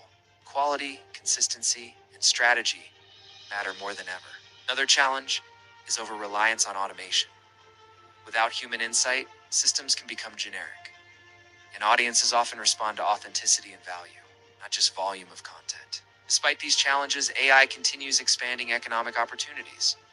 It lowers the barrier to entry, increases productivity, and it reshapes how individuals build income. 3 key lessons emerge from this shift. First, AI does not replace effort, it redirects it. Second, systems built with AI scale faster than traditional models. And third, understanding attention is still the most valuable skill. Because even with advanced tools, money follows attention, and attention follows value. The people who understand this relationship are building modern income systems powered by AI. The question is not whether AI will change how money is made.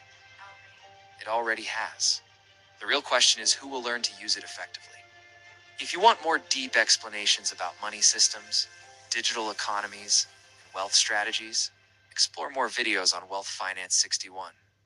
Like the video, subscribe to the channel, and share your thoughts in the comments. In 2026, artificial intelligence is no longer a future concept. It has become part of everyday economic activity. Across the United States, individuals are using AI tools. It's not just for convenience, but for income generation. At first glance, it appears simple. AI helps people write, design, and automate tasks. But beneath this surface lies a deeper transformation, a shift in how value is created. Traditionally, income required either time or capital. People worked hours or invested money. These were the primary paths to earning. But AI introduces a third factor: leverage. AI allows individuals to produce more output with the same input. A single person can now manage tasks that once required teams. This changes the economics of small businesses, opens new opportunities. Content creation is one of the most visible examples. Writers use AI to generate ideas and drafts. Video creators produce scripts and visuals faster. Output increases while production time decreases. This increase in output leads to more exposure. More exposure leads to more attention. And attention becomes a monetizable asset through ads, sponsorships, and digital products. Another major area is online services. Freelancers now use AI to complete projects more efficiently. Design, coding, marketing, and research tasks accelerate, allowing higher productivity and potentially higher earnings. E-commerce is also evolving. Product descriptions, customer service, and marketing campaigns.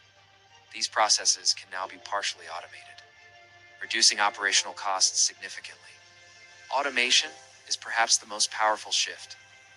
Repetitive tasks that once consumed time are now streamlined. Scheduling, communication, and data processing become faster. This allows individuals to focus on strategy. However, not everyone benefits equally from these changes. Many people use AI tools but see limited financial results because they focus on tasks instead of systems. And systems determine income. Successful individuals build structured processes. Content drives traffic. Traffic generates leads. Leads convert into revenue. AI enhances each part of this system. It increases speed and efficiency. But it does not replace strategy. Strategy remains the foundation. Another important factor is competition. As AI becomes widely accessible, more people enter the market. This increases supply across many industries, making differentiation more important. Quality becomes a key advantage. Generic content struggles to stand out. Original insights and value gain attention.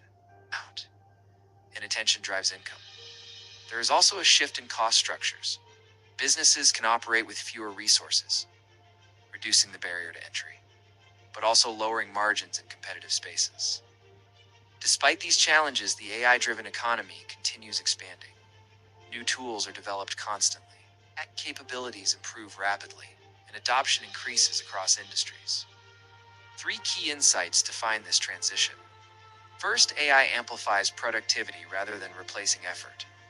Second, income increasingly depends on systems instead of tasks. And third, attention remains the core driver of value. The people succeeding in this environment are not simply using AI tools. They are combining them into scalable systems that generate repeatable income. This marks a broader shift in how money is made, from labor-driven income to leverage-driven systems. Where output is no longer limited by time alone, the long-term implications are significant.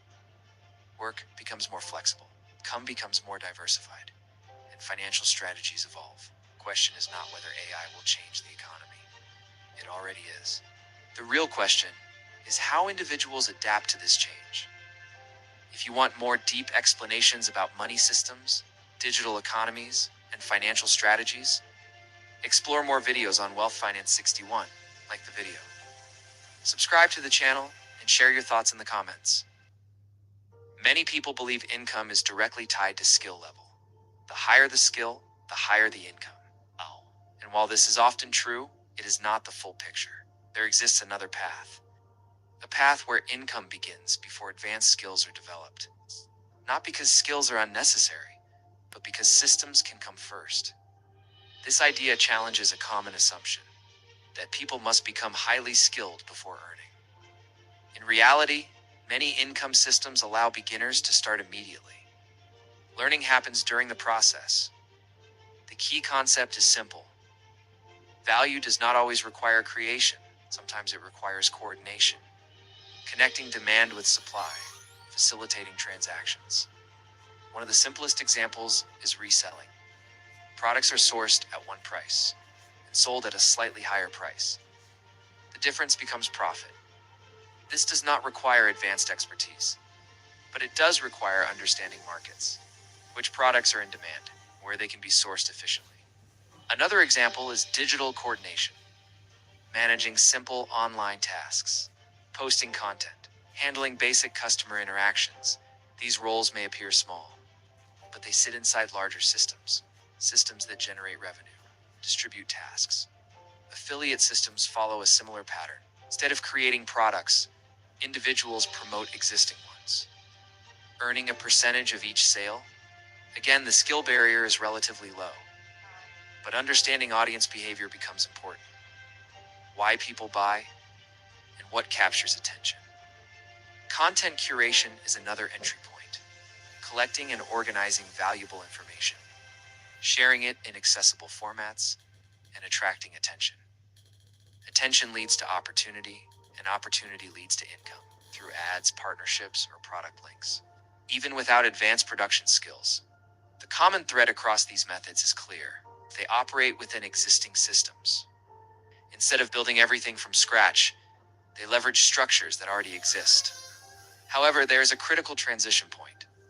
At the beginning, income is limited, margins are small, and growth is slow.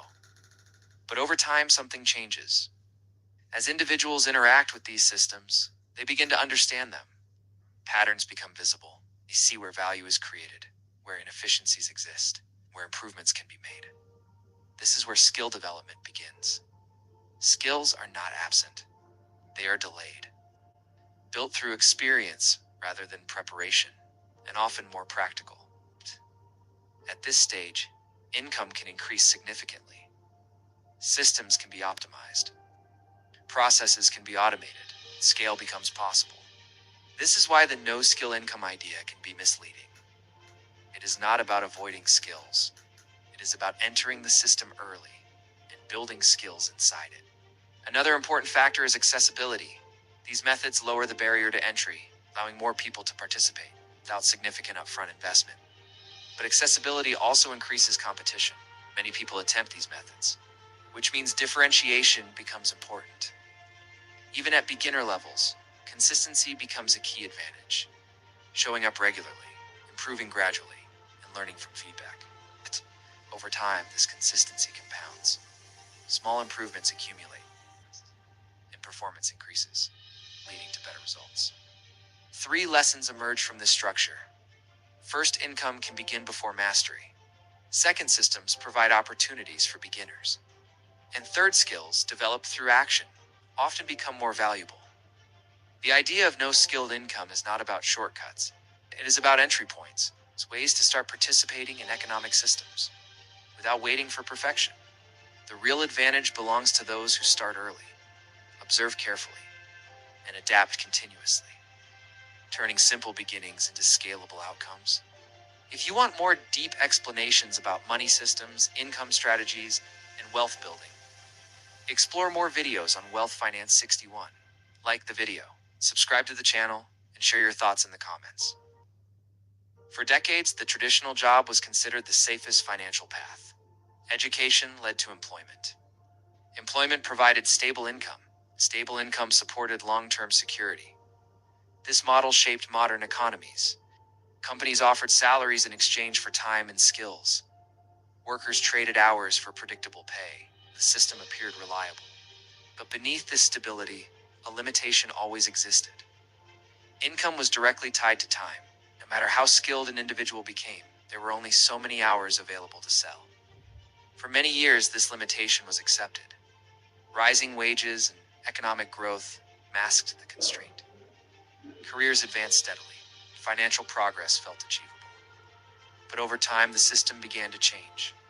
Costs of living increased in many regions. Job competition intensified, and income growth slowed relative to expenses. At the same time, technology introduced new possibilities. The internet created platforms for independent work. Digital tools allowed individuals to produce and distribute value globally, and new income models began emerging. These models operated differently from traditional jobs. Instead of trading time directly for money, they focused on building systems that could generate income repeatedly. A single effort could produce ongoing returns. Content creation became one example. A video, article, or digital asset could reach thousands of people. Once created, it continued generating attention, and attention could be monetized multiple times. Digital products introduced another shift. An ebook, course, or software tool could be sold repeatedly. Production happened once. Distribution happened continuously. Online services also evolved. Freelancers began productizing their skills. Instead of selling hours, they sold outcomes. This increased efficiency and scalability. As these models developed, a pattern began to appear. Individuals who understood systems started earning differently. Their income was no longer strictly tied to time. Their growth potential expanded. This shift attracted a specific group of people. Highly skilled individuals who recognized the limitation of hourly income. They were not leaving work. They were leaving a structure that constrained growth. However, this transition is not without challenges. Building income systems requires uncertainty. Results are not immediate, and failure is common in early stages. Traditional jobs still offer stability. A predictable paycheck reduces financial risk.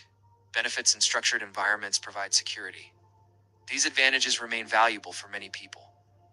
But the trade-off is control over time, control over income growth, and control over financial direction.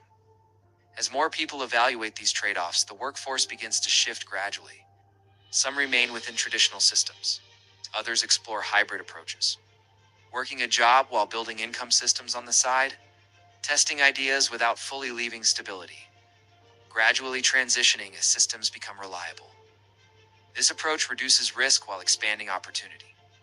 The long-term impact of this shift is significant. Economies may move toward more flexible work structures. Individuals may rely on multiple income streams, and financial independence may look very different in the future. First, the limitation of time-based income is becoming more visible.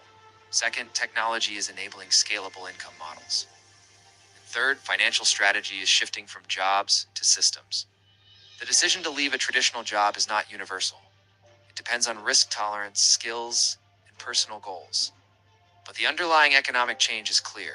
New ways of earning are expanding. The most important question is no longer where to work. It is how income is structured, because structure determines scalability, and scalability determines long-term growth. As this shift continues, the definition of work itself may evolve. But transforming, if you want more deep explanations about money systems, wealth strategies, and economic shifts, explore more videos on Wealth Finance 61. Like the video, subscribe to the channel, and share your perspective in the comments. Most people earn money in a predictable way. They work a certain number of hours, and they receive income in return. This pattern repeats every month. But there is another way money can be earned. Income that does not depend entirely on time. Income that continues even when work slows down. This is often called passive income. The concept sounds simple, but the reality is more complex. Passive income is rarely passive in the beginning. It usually requires effort to build. Once established, however, these systems can generate recurring cash flow month after month, sometimes for years. The first type of passive income is rental income. Property owners receive payments from tenants in exchange for providing housing or space. This creates consistent monthly cash flow. The second type is dividend income. Companies distribute a portion of profits to shareholders. These payments can occur quarterly or monthly and grow over time with strong businesses. The third type is digital products, ebooks, courses, or software tools, created once and sold repeatedly online. Each sale generates additional income. The fourth type is content-based income. Videos, blogs, or media assets, these attract attention over time, are monetized through ads or partnerships. The fifth type is affiliate income, promoting products or services, and earning a commission on each sale. This system depends heavily on audience trust. The sixth type is licensing, allowing others to use your work. music, designs, or intellectual property, in exchange for ongoing payments. The seventh type is automated services. Online systems that deliver value with minimal ongoing input. Subscription platforms are a common example. Users pay regularly for continued access. Each of these income streams follows a similar pattern. Initial effort is required, the system is built, and then income becomes repeatable. However, not all passive income streams are equal. Some require more capital, others require more time or skill. Choosing the right one depends on individual resources. Another important factor is scalability. Some systems grow slowly. Others can expand rapidly once established. Digital systems often scale faster than physical ones. Risk also varies across these streams. Real estate involves large investments. Markets can affect dividend income. Online income depends on changing platforms. Because of this, many people combine multiple income streams. Diversification reduces dependence on a single source. It stabilizes overall cash flow. It's creating a more resilient financial structure. Over time, these systems can interact. Content drives traffic. Traffic supports affiliate income. Income funds investments. This creates a financial ecosystem where each part supports the others, and overall income becomes more consistent, even during economic changes. But there is a common misunderstanding. Many people expect immediate results. They want passive income without building the system first, and this expectation leads to failure. The reality is different. Passive income is delayed income. Effort is invested up front. Returns come later. 3 lessons stand out clearly. First, passive income requires active effort at the start. Second, systems create repeatable cash flow. And third, diversification strengthens financial stability. The people who benefit most from passive income are those who understand these principles. They focus on building systems, not chasing quick money. Over time, these systems begin to replace active income, providing flexibility and financial independence, and changing how people think about work. The question is not whether passive income exists. It clearly does. The real question is which system aligns with your resources, and how long you are willing to build it. If you want more deep explanations about money systems, passive income, and wealth strategies, explore more videos on Wealth Finance 61. Like the video, subscribe to the channel, and share your thoughts in the comments. Most people believe the internet is full of easy money. Thousands of videos promise fast income through online side hustles, freelancing, dropshipping, affiliate marketing, YouTube, digital products. But very few people actually test these ideas long enough to understand how they really work. So imagine starting from zero and trying 10 different online side hustles. No audience, no reputation, no existing business, just an internet connection and curiosity about where money actually comes from. The first side hustle was online surveys. These platforms promise quick cash for answering questions, but the reality quickly became clear. Most surveys pay only a few dollars. Some users earn between $300 and $600 per year, depending on activity. The next experiment was dropshipping. This business model looks attractive because you can sell products without holding inventory, but competition is intense. Marketing costs quickly eat into profit margins. Without a viral product, sales move slowly. The third experiment was freelance work, writing, design, and small digital services. Unlike surveys or dropshipping, freelancing produces real income faster. Many freelancers charge $20 to $60 per hour, depending on the skill. But freelancing also reveals an important limitation. Your income is still tied directly to time. More clients means more work. And scaling becomes difficult without building a team. The fourth side hustle was affiliate marketing. Instead of selling your own products, you recommend other products and earn commissions. Affiliate marketers on average earn around $2,000 per month, but successful niches can earn much more. However, affiliate marketing has its own challenge. Traffic. Without an audience, commissions remain very small, which leads to the fifth experiment, creating content. Platforms like YouTube and social media reward creators who consistently produce useful or entertaining content. But growth is slow at first.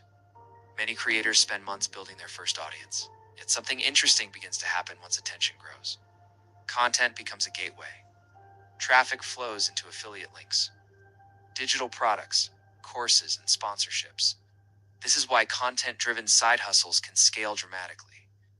Some online businesses reach $10,000 per month once systems are established. But the most surprising result from testing multiple side hustles is this. The highest earning opportunities often combine several systems together. For example, content generates traffic. Affiliate marketing monetizes that traffic. Digital products increase profit margins. And services build early cash flow. In other words, the real secret of online income is not choosing one side hustle. It is building a small financial ecosystem. Each system supports the others. Traffic produces leads. Leads produce sales. Sales produce reinvestment. And the system grows stronger over time. 3 lessons appear from this experiment. First, most online side hustles fail because people expect instant results. Second, the highest earning systems combine multiple income streams. And third, attention is the most valuable asset on the internet. Because once people trust your content, monetization becomes much easier. The internet does not reward random effort, it rewards systems. And the people who understand these systems often turn simple side hustles into long-term businesses. If you want more deep explanations about money systems, side hustles, and how digital economies actually work, explore more videos on Wealth Finance 61. Like the video. Subscribe to the channel, and comment which side hustle surprised you the most. For most workers, earning more money seems simple. If income needs to increase, hours must increase.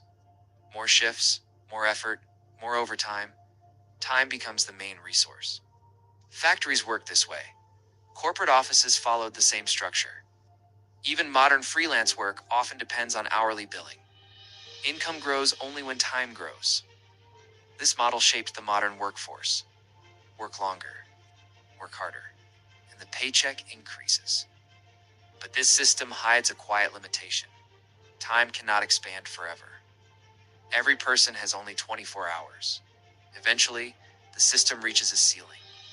This is where a different strategy appears. Instead of increasing hours, some people try increasing leverage. And leverage changes the equation. Leverage means one unit of effort can produce value many times.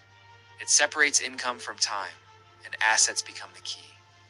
If you're interested in learning how money systems really work, make sure to subscribe to Wealth Finance 61, because on this channel, we explain the real economics behind wealth building. In the past, assets were difficult to build. Factories required capital. Rental property required large investments. Businesses required employees and infrastructure. But digital technology introduced a new category. Assets created with knowledge and creativity, without massive capital, and without physical distribution. These are called digital assets. Online courses, software tools, websites, and monetized content, which follows the same economic idea. The work happens once, but revenue can repeat many times. A course can enroll thousands of students. Video can collect millions of views. If you're enjoying this explanation so far, take a moment to like the video. It helps more people discover content about wealth and finance systems. Digital assets grow differently from hourly work. They accumulate slowly.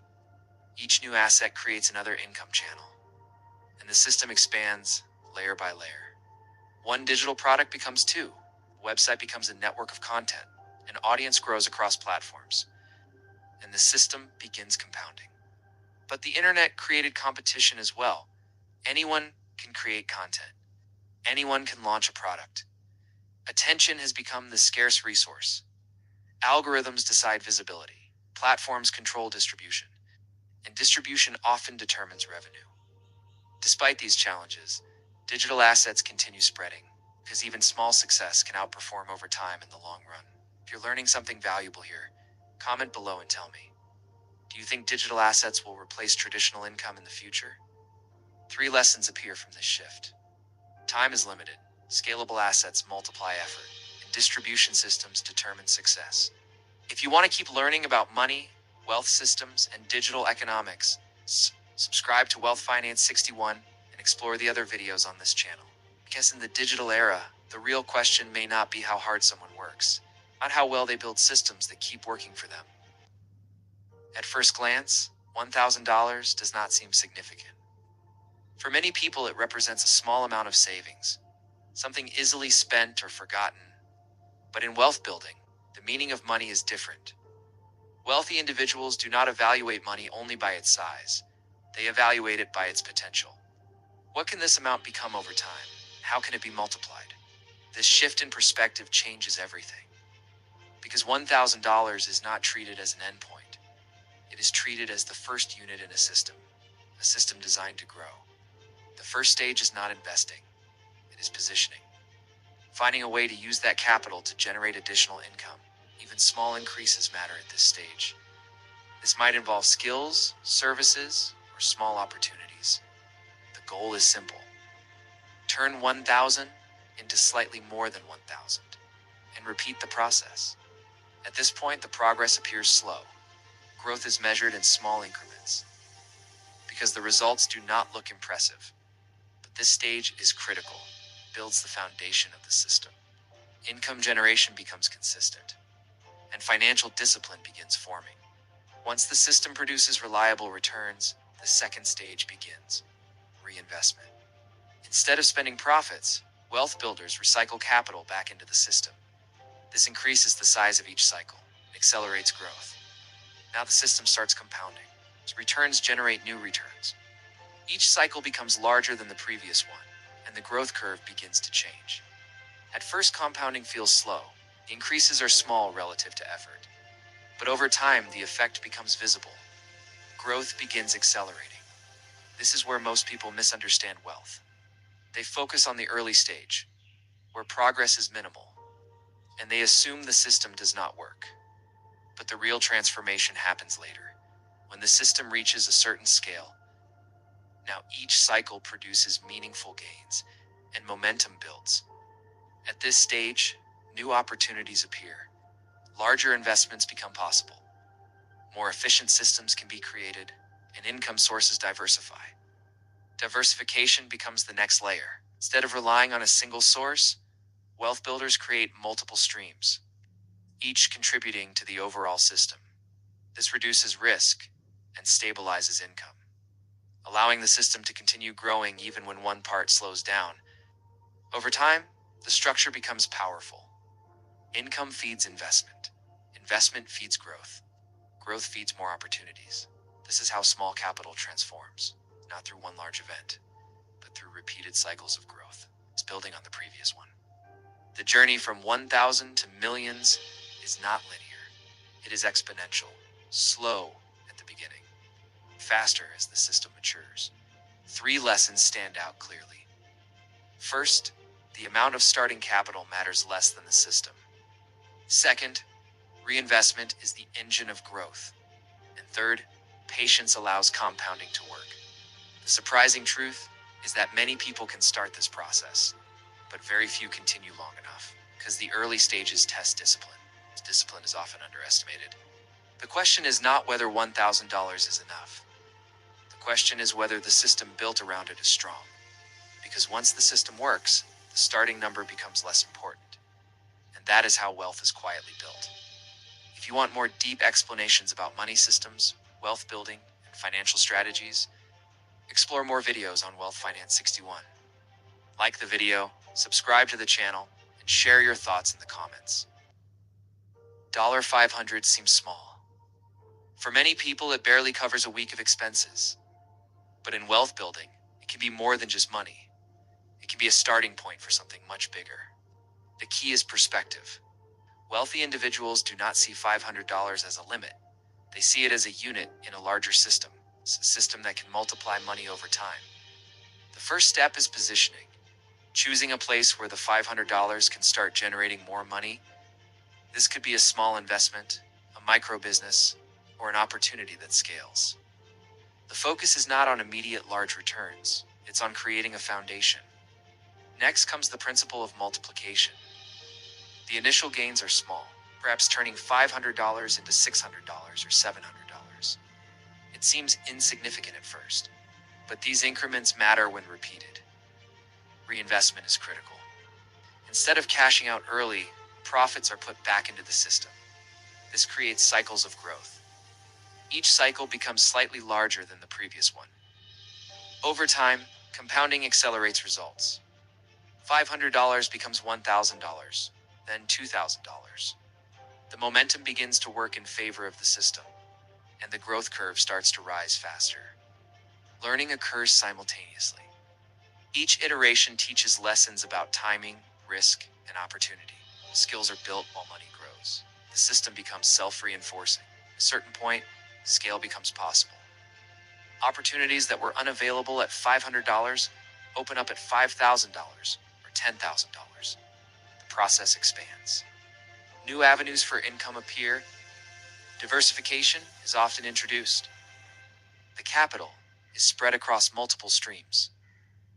This reduces risk and stabilizes returns, making the system more robust. This step-by-step approach is why $500 can eventually become $50,000. It is not magic. It is patience, discipline, and structure. Early withdrawals disrupt the momentum. Those who stick with the system see exponential growth. Another critical factor is mindset. Small capital teaches humility. It encourages learning before scaling recklessly. Mistakes are smaller. Lessons are valuable. 3 lessons emerge clearly. First, starting small does not limit potential. Second, reinvestment and compounding are essential. Third, patience and discipline drive results over time. The system rewards consistency. It does not favor shortcuts, and it does not rely on luck alone. The mechanics of growth are predictable if followed correctly. For many, this approach transforms not just money, but thinking. They learn how to recognize opportunities, evaluate risk, and optimize outcomes. The journey from $500 to $50,000 is as much about mindset as it is about capital. The real question is, are you willing to start small, follow a system consistently long enough for it to work? If you want more detailed explanations of money systems, compounding, and wealth-building strategies, explore more videos on Wealth Finance 61, like the video, subscribe, and comment your thoughts below. Most Americans assume income comes from work or visible investments, yet hidden streams quietly redistribute wealth across the nation. The first signs appeared in overlooked digital markets. People who saw patterns early gained unnoticed advantages. These methods existed before mainstream awareness. Banking shifts in technology created quiet opportunities. Some leveraged side markets. Others mastered overlooked tax flows. The rise was slow, almost invisible to the public eye. As the system matured, more streams emerged. Small automated businesses began funneling income online. Freelance micronetworks paid off in aggregate. Even traditional investments had hidden components few noticed. The breakthrough came when algorithms identified underpriced opportunities. AI and data tools silently amplified returns. People using these tools gained without increasing risk. Meanwhile, the majority remained unaware of the scale. Consequences started small, but grew over time. Wealth concentration subtly shifted toward those who adapted. Economic influence became less visible but more powerful. Policies lagged behind, leaving gaps in the system. Attempts to level the field were partial. Educational resources existed, but adoption remained uneven. Financial advisors rarely highlighted these streams. The system continued, quietly favoring the informed few. Some of these streams relied on overlooked intellectual property. Others depended on micro-investments ignored by mainstream platforms. Early adopters quietly accumulated compound wealth. The barriers to entry seemed minimal, but timing mattered. The fallout became noticeable in consumer patterns. Local economies saw subtle shifts in spending and saving. Traditional savings accounts lost relative influence. Yet most Americans remained anchored in conventional thinking. Failed fixes often tried to regulate too broadly. Restrictions slowed some flows, but couldn't stop systemic adaptation. The gaps persisted, rewarding ingenuity over conformity. Systems designed to help ended up reinforcing hidden advantages. Modern parallels exist in digital real estate and online intellectual property. These microeconomies quietly generate income unnoticed. Platforms reward early insight and repeated adaptation. Yet most participants remain blind to structural advantages. 3 takeaways stand out. First, wealth moves where attention goes. Second, timing and awareness outperform brute capital. Third, the system rewards subtlety, not visibility.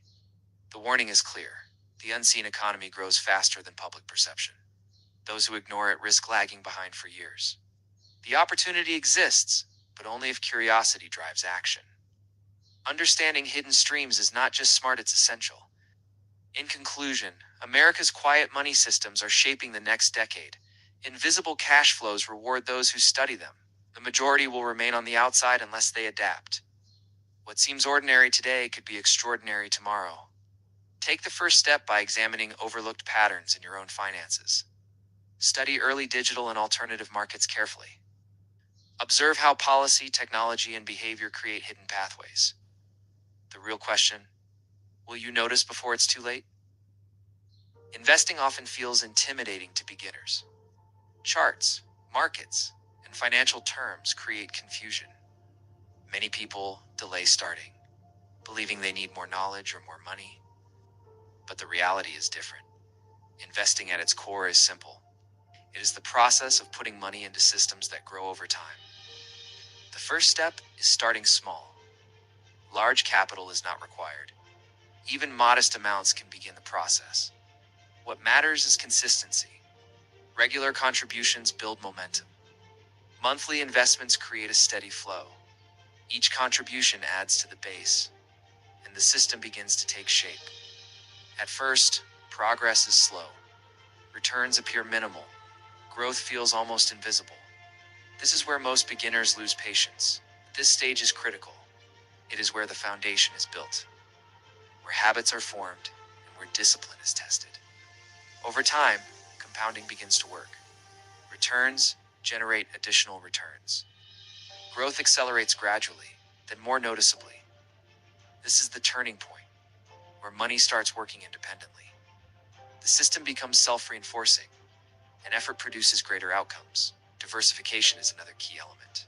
Spreading investments across assets, reducing risk while maintaining growth potential, creating stability within the system. Automation simplifies the process. Scheduled investments remove emotion. Consistency becomes automatic. Mistakes are minimized. Another important factor is time. The longer investments remain in the system, the stronger the compounding effect becomes. Time amplifies every contribution. Many beginners focus on quick profits, trying to time the market, chasing trends and short-term gains. This often leads to losses or inconsistency. The most successful investors take a different approach. They focus on long-term growth. They ignore short-term noise. And they trust the system. 3 key lessons emerge. First, starting early matters more than starting big. Second, consistency drives long-term growth. Third, compounding transforms small investments into large wealth. The journey from beginner to millionaire is not instant. It is gradual. It's built on discipline and structure, and sustained over time. The surprising truth is this: anyone can start. But very few continue long enough to see the full effect. Investing is not about complexity. It is about behavior, habits, patience, and consistency. These define success. If you want more deep insights into investing systems, wealth building, and financial strategies, explore more videos on Wealth Finance 61. Like the video, subscribe, and share your thoughts in the comments. Many people believe millionaires become wealthy through extraordinary events: a startup success, a massive stock trade, or a once-in-a-lifetime opportunity. But when economists began studying wealth patterns, a very different story appeared.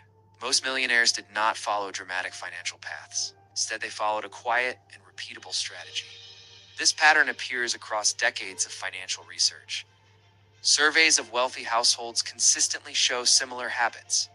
Income is earned steadily, spending is carefully controlled, and investments are made consistently over long periods of time. First, this strategy does not look impressive. Saving small amounts of money every month feels slow.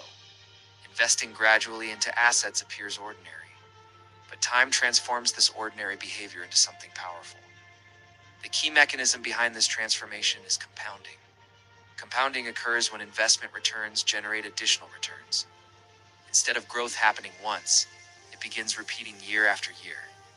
In the early years, the progress seems almost invisible. Small investment balances produce small returns. Many people abandon the process during this stage. But patience creates a different outcome. As investment balances grow, the returns become larger. Eventually, the returns themselves begin producing meaningful income. This is the moment the wealth engine becomes visible. Money begins working alongside effort. Another important factor in millionaire wealth is income stability.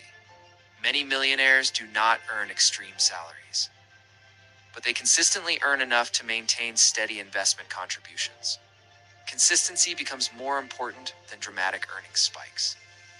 Over time, this stability allows wealth to accumulate quietly. Another surprising habit among millionaires is spending discipline. Research often shows that wealthy individuals spend less than expected. Instead of upgrading every lifestyle expense, they maintain financial margins. These margins become investment capital. Small differences in spending decisions compound dramatically over decades. For example, choosing a modest home instead of an expensive one, driving reliable vehicles instead of constantly upgrading, avoiding unnecessary consumer debt. These choices may appear small in isolation, but together, they create a large financial advantage. The final piece of the millionaire strategy involves long-term thinking. Many wealthy individuals invest for decades instead of years. They avoid constant trading and speculation. Instead, they allow investments to grow with the broader economy. Stocks, businesses, and productive assets historically increase in value over time. By staying invested through economic cycles, wealth continues expanding.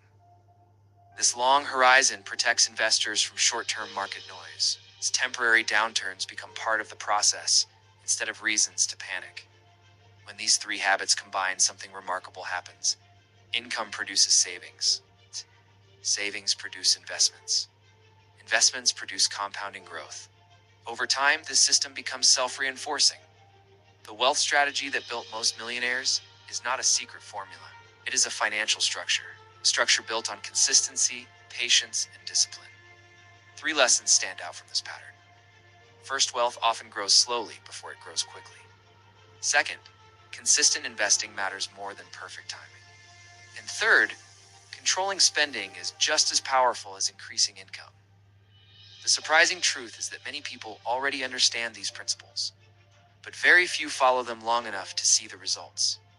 Because the strategy requires something modern culture rarely celebrates: patience. Yet history repeatedly shows that patience is one of the most powerful financial advantages available. The real question is not whether this strategy works, as the evidence suggests that it does. The real question is whether people are willing to follow it long enough. If you want more deep explanations about wealth systems, financial behavior, and economic patterns, explore more videos on Wealth Finance 61, like the video, subscribe to the channel, and share your thoughts in the comments. Starting a business once required significant capital. Office space had to be rented, equipment purchased, employees hired. For most people, this barrier was impossible to cross. Ideas existed everywhere. Turning them into businesses needed resources few possessed. Then the internet introduced a new economic layer.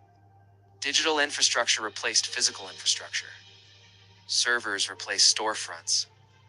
Websites replaced office buildings. The cost of launching online fell dramatically.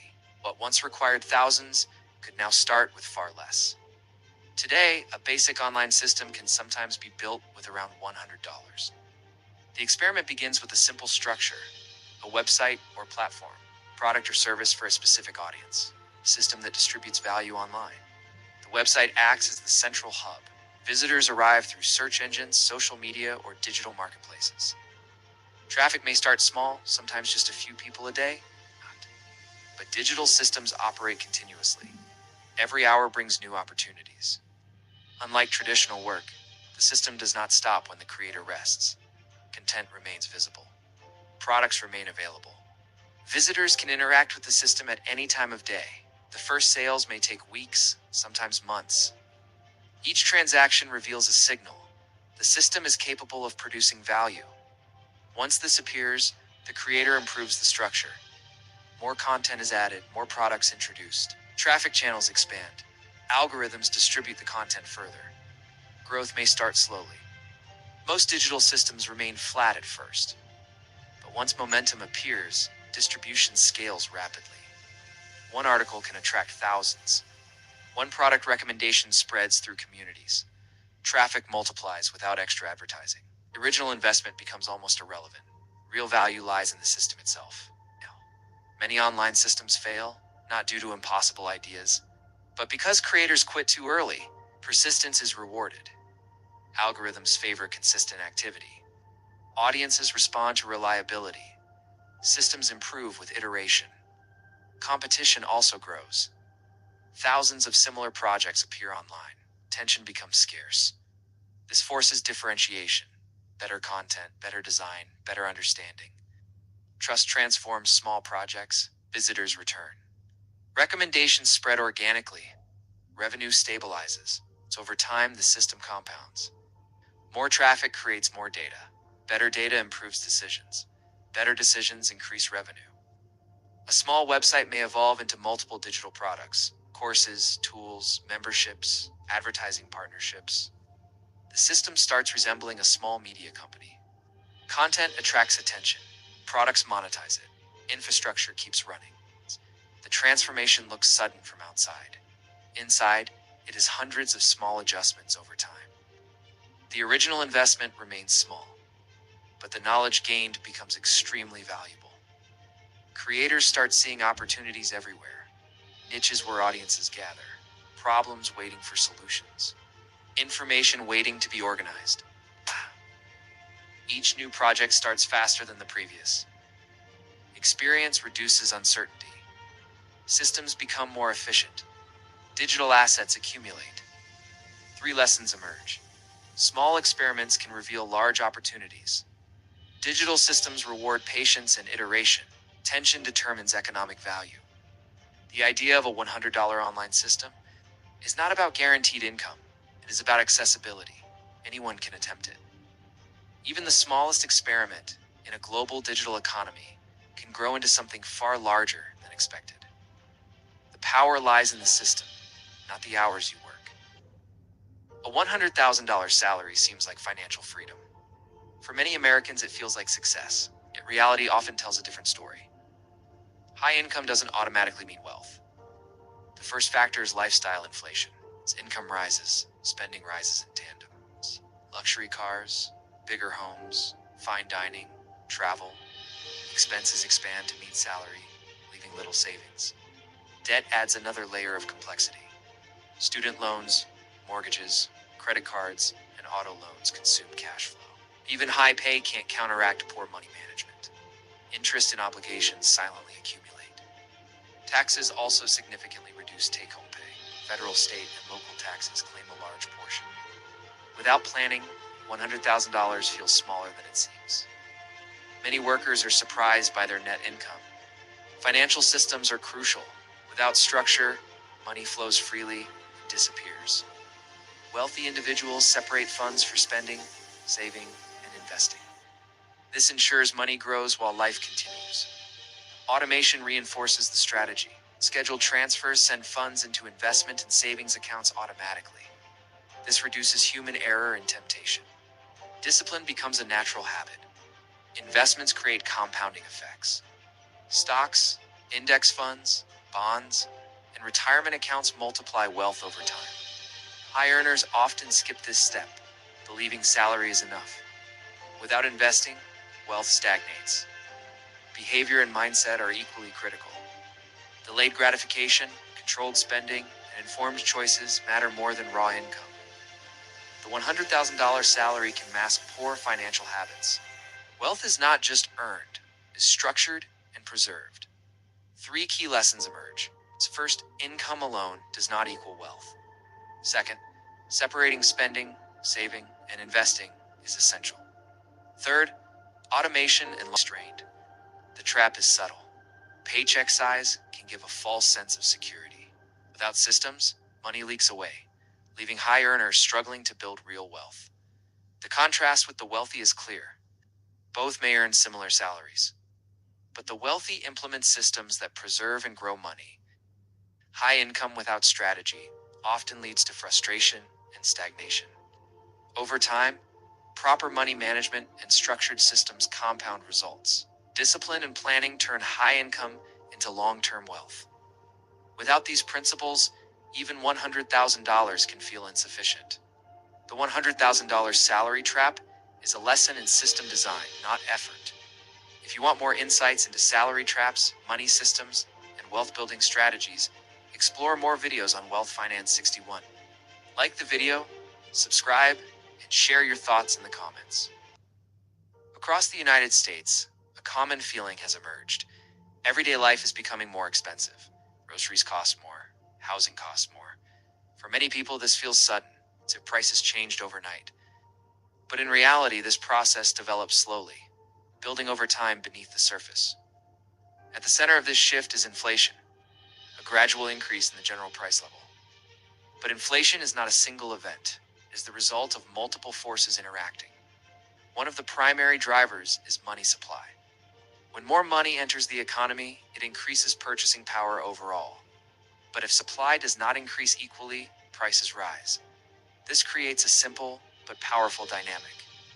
More money competes for the same goods. Businesses respond by raising prices, and the cost of living increases. Another factor is demand. When demand for goods and services rises, especially in areas like housing or energy, prices naturally increase. Housing provides a clear example. Population growth and limited supply push demand higher over time, which leads to rising rents and home prices. Supply constraints also play a major role. When production slows or costs increase, businesses pass those costs to consumers. This affects everything from food to transportation. Global supply chains contribute to this complexity. Delays, disruptions, and changing trade patterns can reduce availability of goods. And reduced availability increases prices. Interest rates introduce another layer. Lower rates encourage borrowing and spending. Higher rates slow economic activity. Both influence how money flows through the system. When rates are low, borrowing becomes easier. People spend more, demand increases. When rates rise, borrowing becomes more expensive. Spending slows. But existing price increases often remain. Wages are also part of this system. As costs rise, workers demand higher pay. Higher wages increase business expenses. And businesses adjust prices again. This creates a feedback loop. Prices rise, wages adjust, prices rise again. Over time, this loop reinforces itself, making inflation persistent rather than temporary. Even if the pace slows, the overall level remains higher. Another important factor is expectations. If businesses expect costs to rise, they may increase prices in advance. And if consumers expect higher prices, they spend sooner.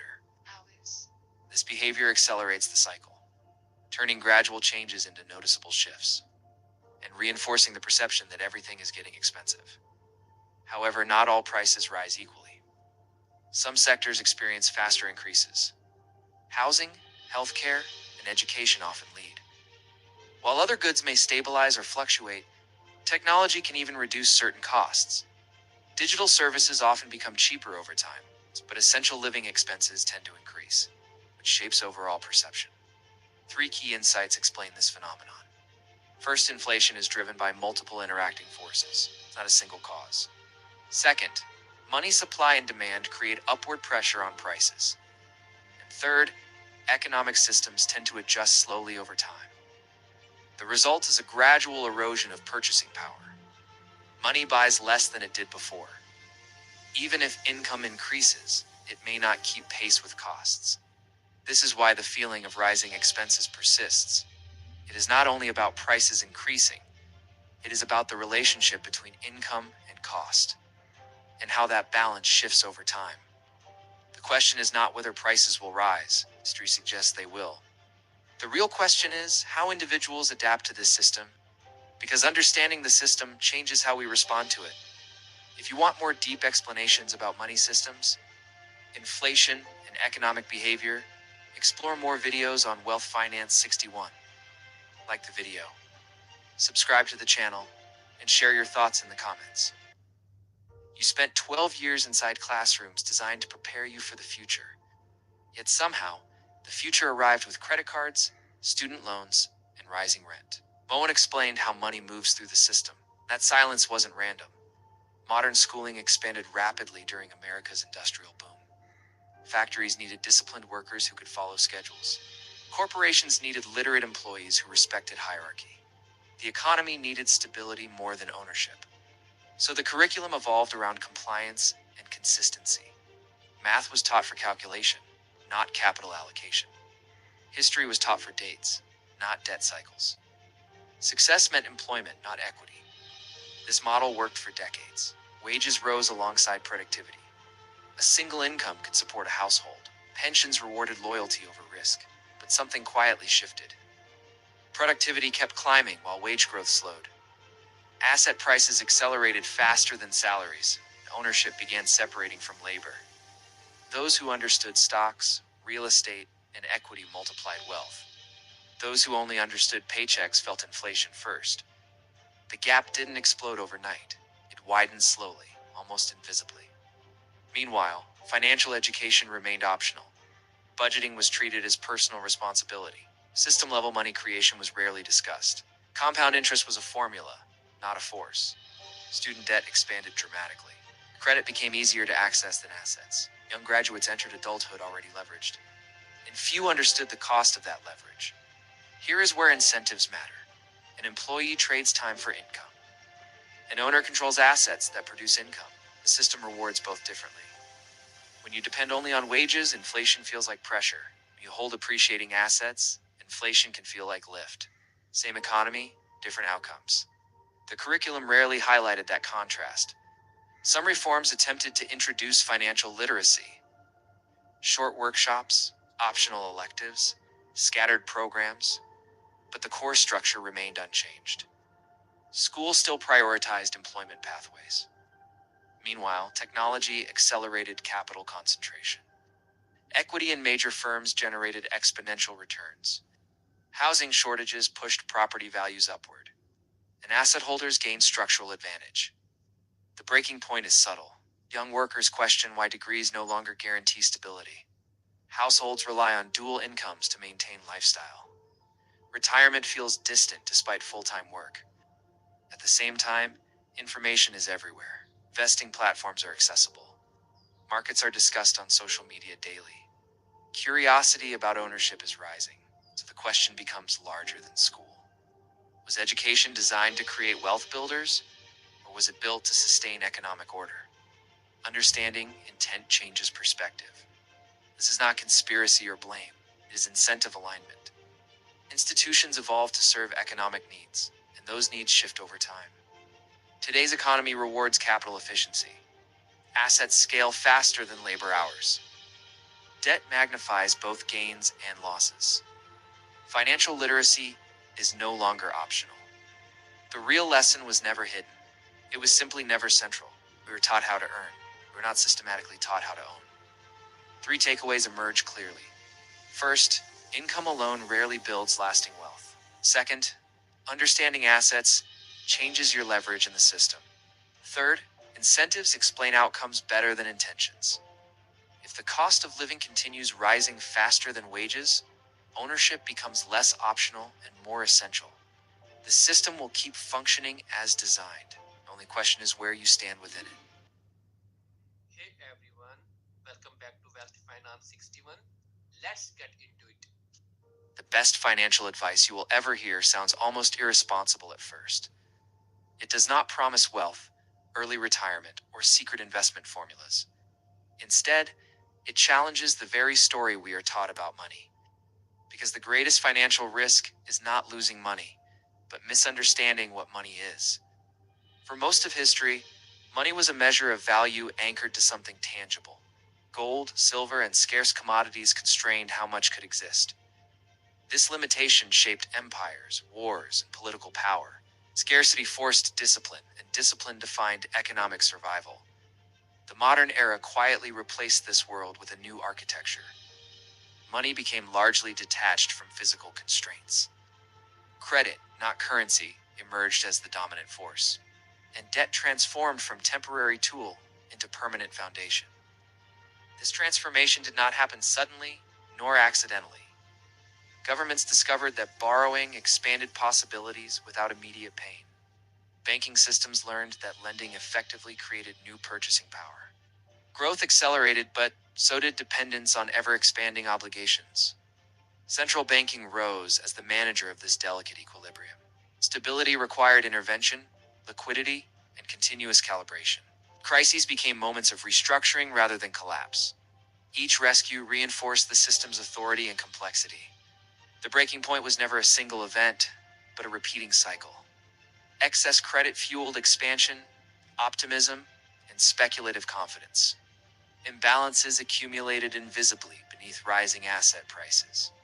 Correction arrived abruptly, framed as unpredictable shock rather than structural consequence. Fallout followed familiar patterns across decades and continents. Public wealth contracted, while institutional power consolidated.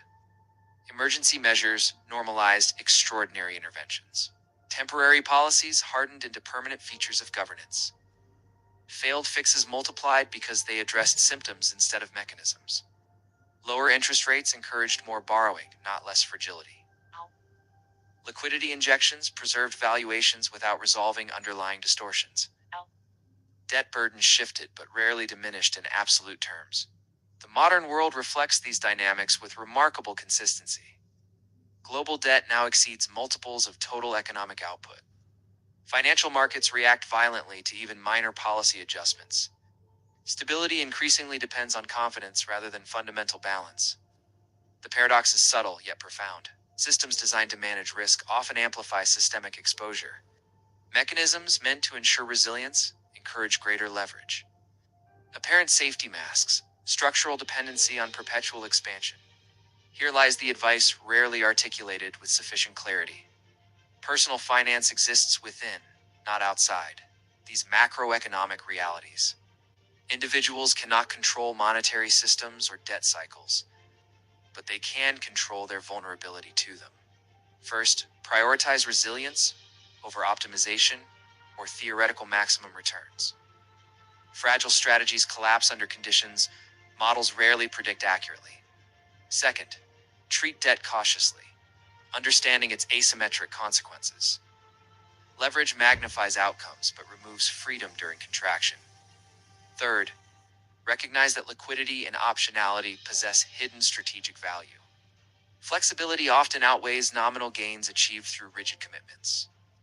Wealth is not merely accumulation, but endurance across volatility regimes. Survival precedes prosperity in every financial epoch. The warning is neither dramatic nor speculative. Financial systems evolve, but underlying cycles of expansion and correction persist. Confidence can sustain imbalances longer than intuition suggests, yet adjustments, when they occur, are rarely gentle or evenly distributed. The enduring question is not when change will arrive, but how prepared you are. Examine assumptions, incentives, and exposures shaping your decisions. Sustainable advantage belongs to those who respect structural realities. If this perspective altered your thinking, continue exploring beyond conventional narratives. All right, that's wrap for today. Thanks for watching Wealth Finance 61. The global economy moves trillions of dollars every single day. Most people assume governments directly control this money, but the reality is far more complex. Behind the visible economy exists a powerful financial system. This system did not appear overnight. It slowly evolved through centuries of banking innovation. Merchants needed ways to move money safely between countries. Banks became the institutions that solved this problem. At first, banks simply stored gold and valuables. People deposited their money for protection and convenience. But banks noticed something interesting over time. Most depositors rarely withdrew all their gold at once. This observation changed the financial world forever. Banks realized they could lend part of the deposited money. The original depositors still believed their gold was stored safely. Meanwhile, the bank issued loans using the same money. This process became known as fractional banking. A single deposit could support multiple loans. New economic activities suddenly became possible. Businesses expanded and trade accelerated. But this system created a new problem. If too many people demanded their money at once, banks could collapse. History is full of financial panics triggered by this fear. Entire economies were sometimes destabilized overnight. To solve this instability, another institution emerged. Central banks were created to stabilize national financial systems. They acted as lenders of last resort during crises, and they began influencing the cost of borrowing money. Interest rates became one of the most powerful economic tools. Lower rates encouraged borrowing and spending. Higher rates slowed economic activity. Entire business cycles began responding to these decisions. Over time, the system expanded beyond national borders. Banks, corporations, and investors began operating globally. Capital started flowing wherever opportunities appeared. Financial markets connected nearly every economy on Earth. This global network now moves unimaginable amounts of money. Currencies trade constantly across international markets. Investment funds allocate trillions into companies and governments. Credit expands and contracts depending on economic conditions. Yet most people interact with this system only through simple experiences. A mortgage for a house, a loan for education or business, a credit card used for everyday purchases. Behind those ordinary transactions lies an enormous financial engine. Banks create credit. Central banks influence liquidity. Global markets distribute capital. The system functions like a giant circulation network. Money flows through banks, businesses, and governments. Economic growth depends on the speed and stability of this circulation. When the flow slows, economies often struggle, but the system also carries risks. Too much credit can inflate financial bubbles. Too little credit can trigger economic stagnation. Balancing this flow has become one of the biggest challenges in modern finance. Financial crises often reveal the system's hidden complexity. Sudden failures expose connections that were previously invisible. Institutions that seemed unrelated become financially intertwined. Markets react rapidly to restore balance. Despite these risks, the global money system continues expanding. Technology accelerates transactions. Digital payments move funds instantly across borders. Financial markets operate nearly 24 hours a day. 3 lessons emerge from understanding this structure. First, money is not simply printed and spent. It moves through a complex network of credit and institutions. Second, financial systems grow through trust and stability. And third, economic power often follows the flow of capital. The global money system may appear mysterious, but its core mechanisms are built on simple incentives. Banks lend to generate profit. Investors move capital toward opportunity. The result is a constantly evolving financial machine, one that quietly shapes economies, businesses, and personal finances. And once you understand how the system works, you begin to see the economy differently. Because the real question is not only where money exists, it is where money is flowing next. If you enjoy deep finance explanations like this, explore more videos on Wealth Finance 61. Subscribe to the channel and share your thoughts in the comments. When it comes to money, one institution quietly dominates the game: the Federal Reserve. Its words alone can move markets more than billions in trades ever could. Every 6 weeks or so, its press conferences set the tone for stocks, bonds, and loans. Forward guidance is how the Fed signals its expectations for the economy and interest rates. There are 2 ways the Fed communicates: overt statements and subtle language cues. Overt guidance is clear, like announcing rates will stay low for months.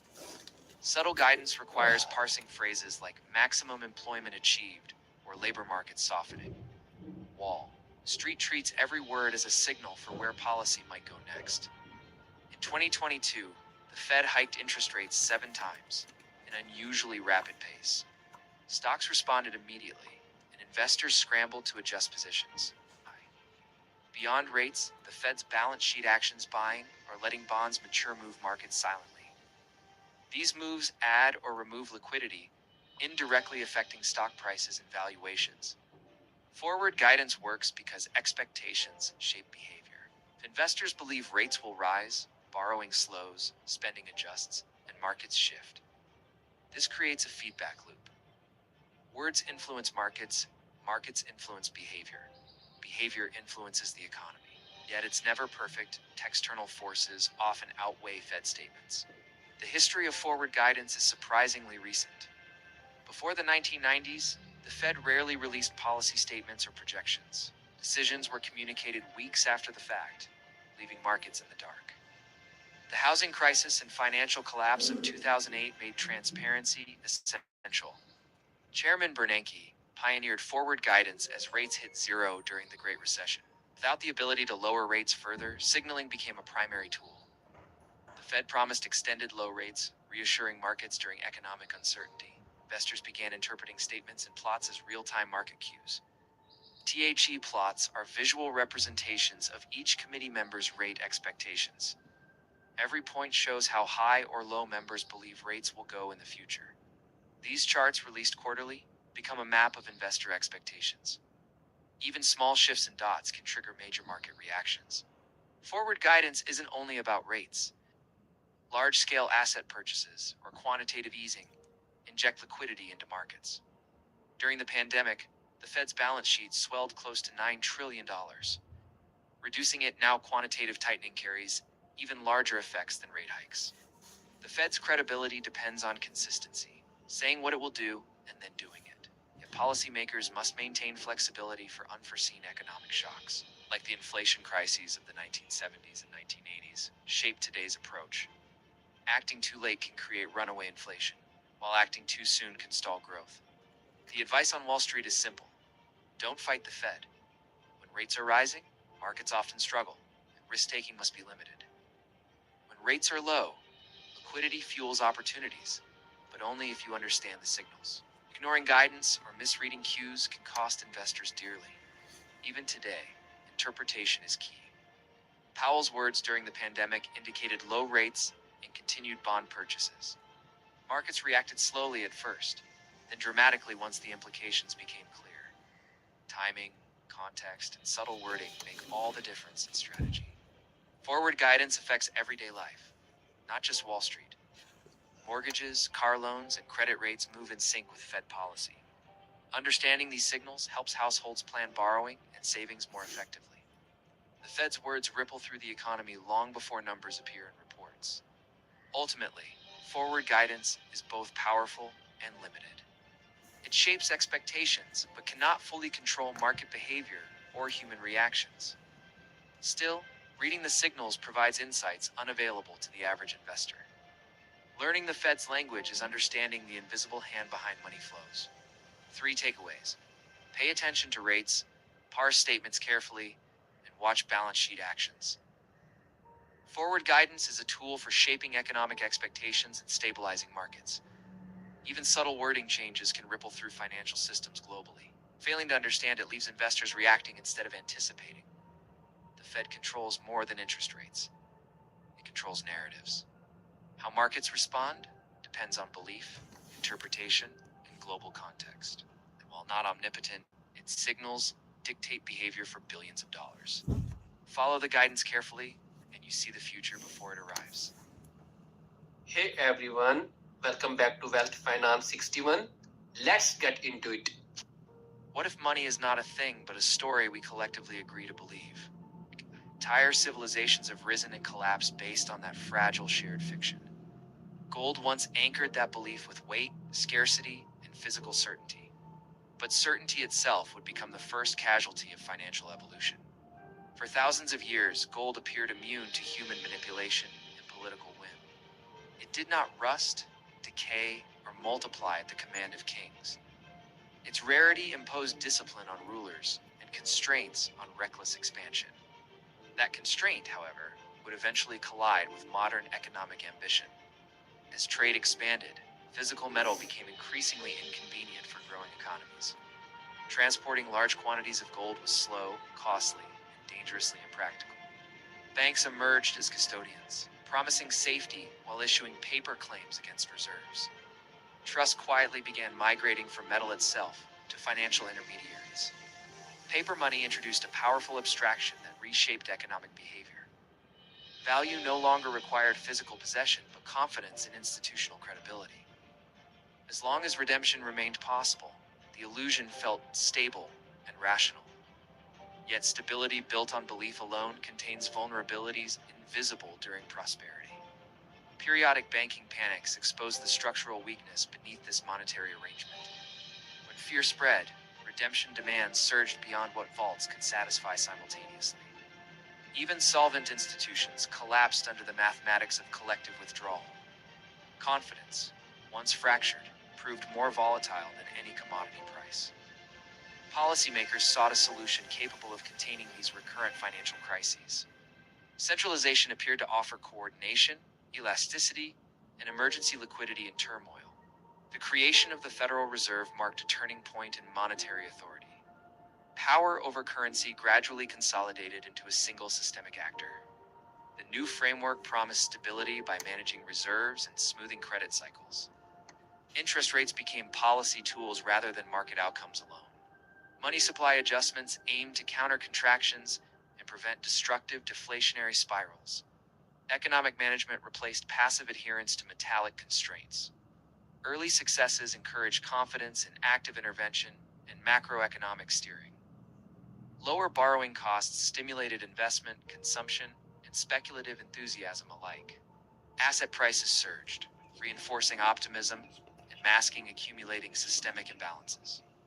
Booms fed narratives of mastery over the old limitations of scarcity, yet expansions fueled by credit often carry seeds of their own reversal.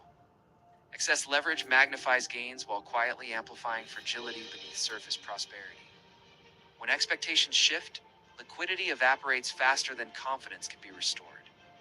Financial systems built on psychology can unwind with brutal speed. The collapse that followed revealed the scale of interconnected economic vulnerability. Bank failures cascaded, contracting money supply and intensifying real economic devastation. Deflation increased debt burdens, accelerating insolvency across households and institutions. What seemed like wealth dissolved into balance sheet arithmetic and fear. Authorities responded with unprecedented measures to reflate demand and restore stability. Liquidity injections and policy innovations redefined the boundaries of central banking responsibility. The crisis reshaped doctrines, embedding intervention as a permanent feature of modern finance. Money's meaning drifted further from metal toward policy-driven abstraction. Decades later, similar patterns echo through bubbles, crashes, and emergency rescues. Credit expansion, optimism, correction, and intervention repeat with unsettling familiarity. Technologies change, markets evolve, but human behavior exhibits remarkable continuity. Belief, not mathematics alone, remains the ultimate driver of financial cycles. First, money functions because societies accept shared narratives of value and stability. Second, institutions managing that belief wield influence extending far beyond technical policy. Third, confidence can sustain systems longer than fundamentals might logically justify. Fragility often accumulates precisely when risks appear most distant and abstract. The enduring question is not whether belief shapes money, but how belief shifts. History suggests transitions occur gradually, then suddenly, under pressure and necessity. Understanding these dynamics offers perspective in an era of digital and synthetic assets. If money is a story, the next chapter is already being written. All right, that's wrap for today. Thanks for watching Wealth Finance 61. Hey everyone, welcome back to Wealth Finance 61. Let's get into it. Every banking crisis is described as a failure of stability, a sudden rupture in the financial order. Yet history reveals something far less chaotic and far more deliberate in its consequences. Institutions rarely emerge weaker from collapse, even when nations and citizens do. The mystery is not why crises occur, but why power consistently concentrates afterward. To understand this pattern, we must step backward into the architecture of modern finance. Banking systems were never merely commercial utilities exchanging savings and loans.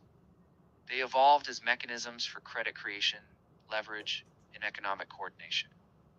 With that evolution came fragility, but also unprecedented political influence.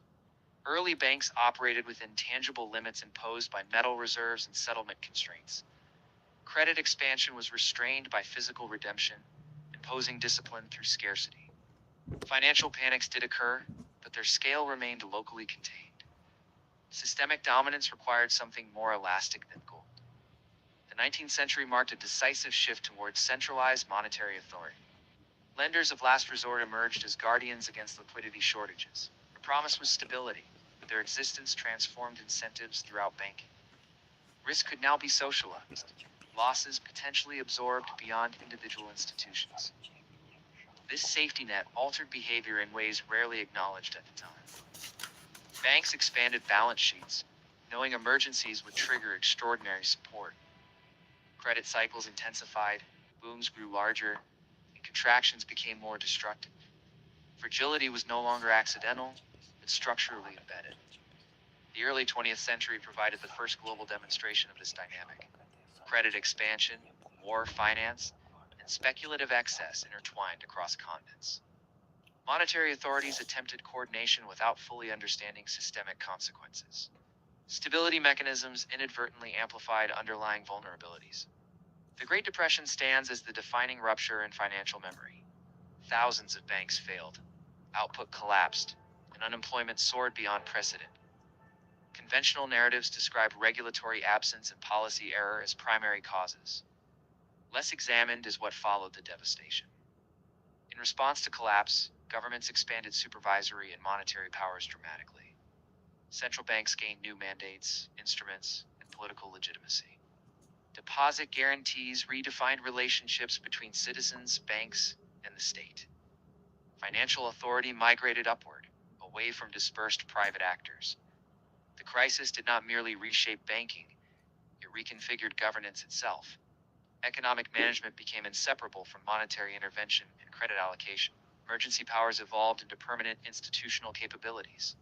Instability justified centralization with remarkable efficiency. Post-war financial systems embedded these transformations into global structures. Exchange rate regimes, reserve currencies, multilateral institutions reinforced hierarchy.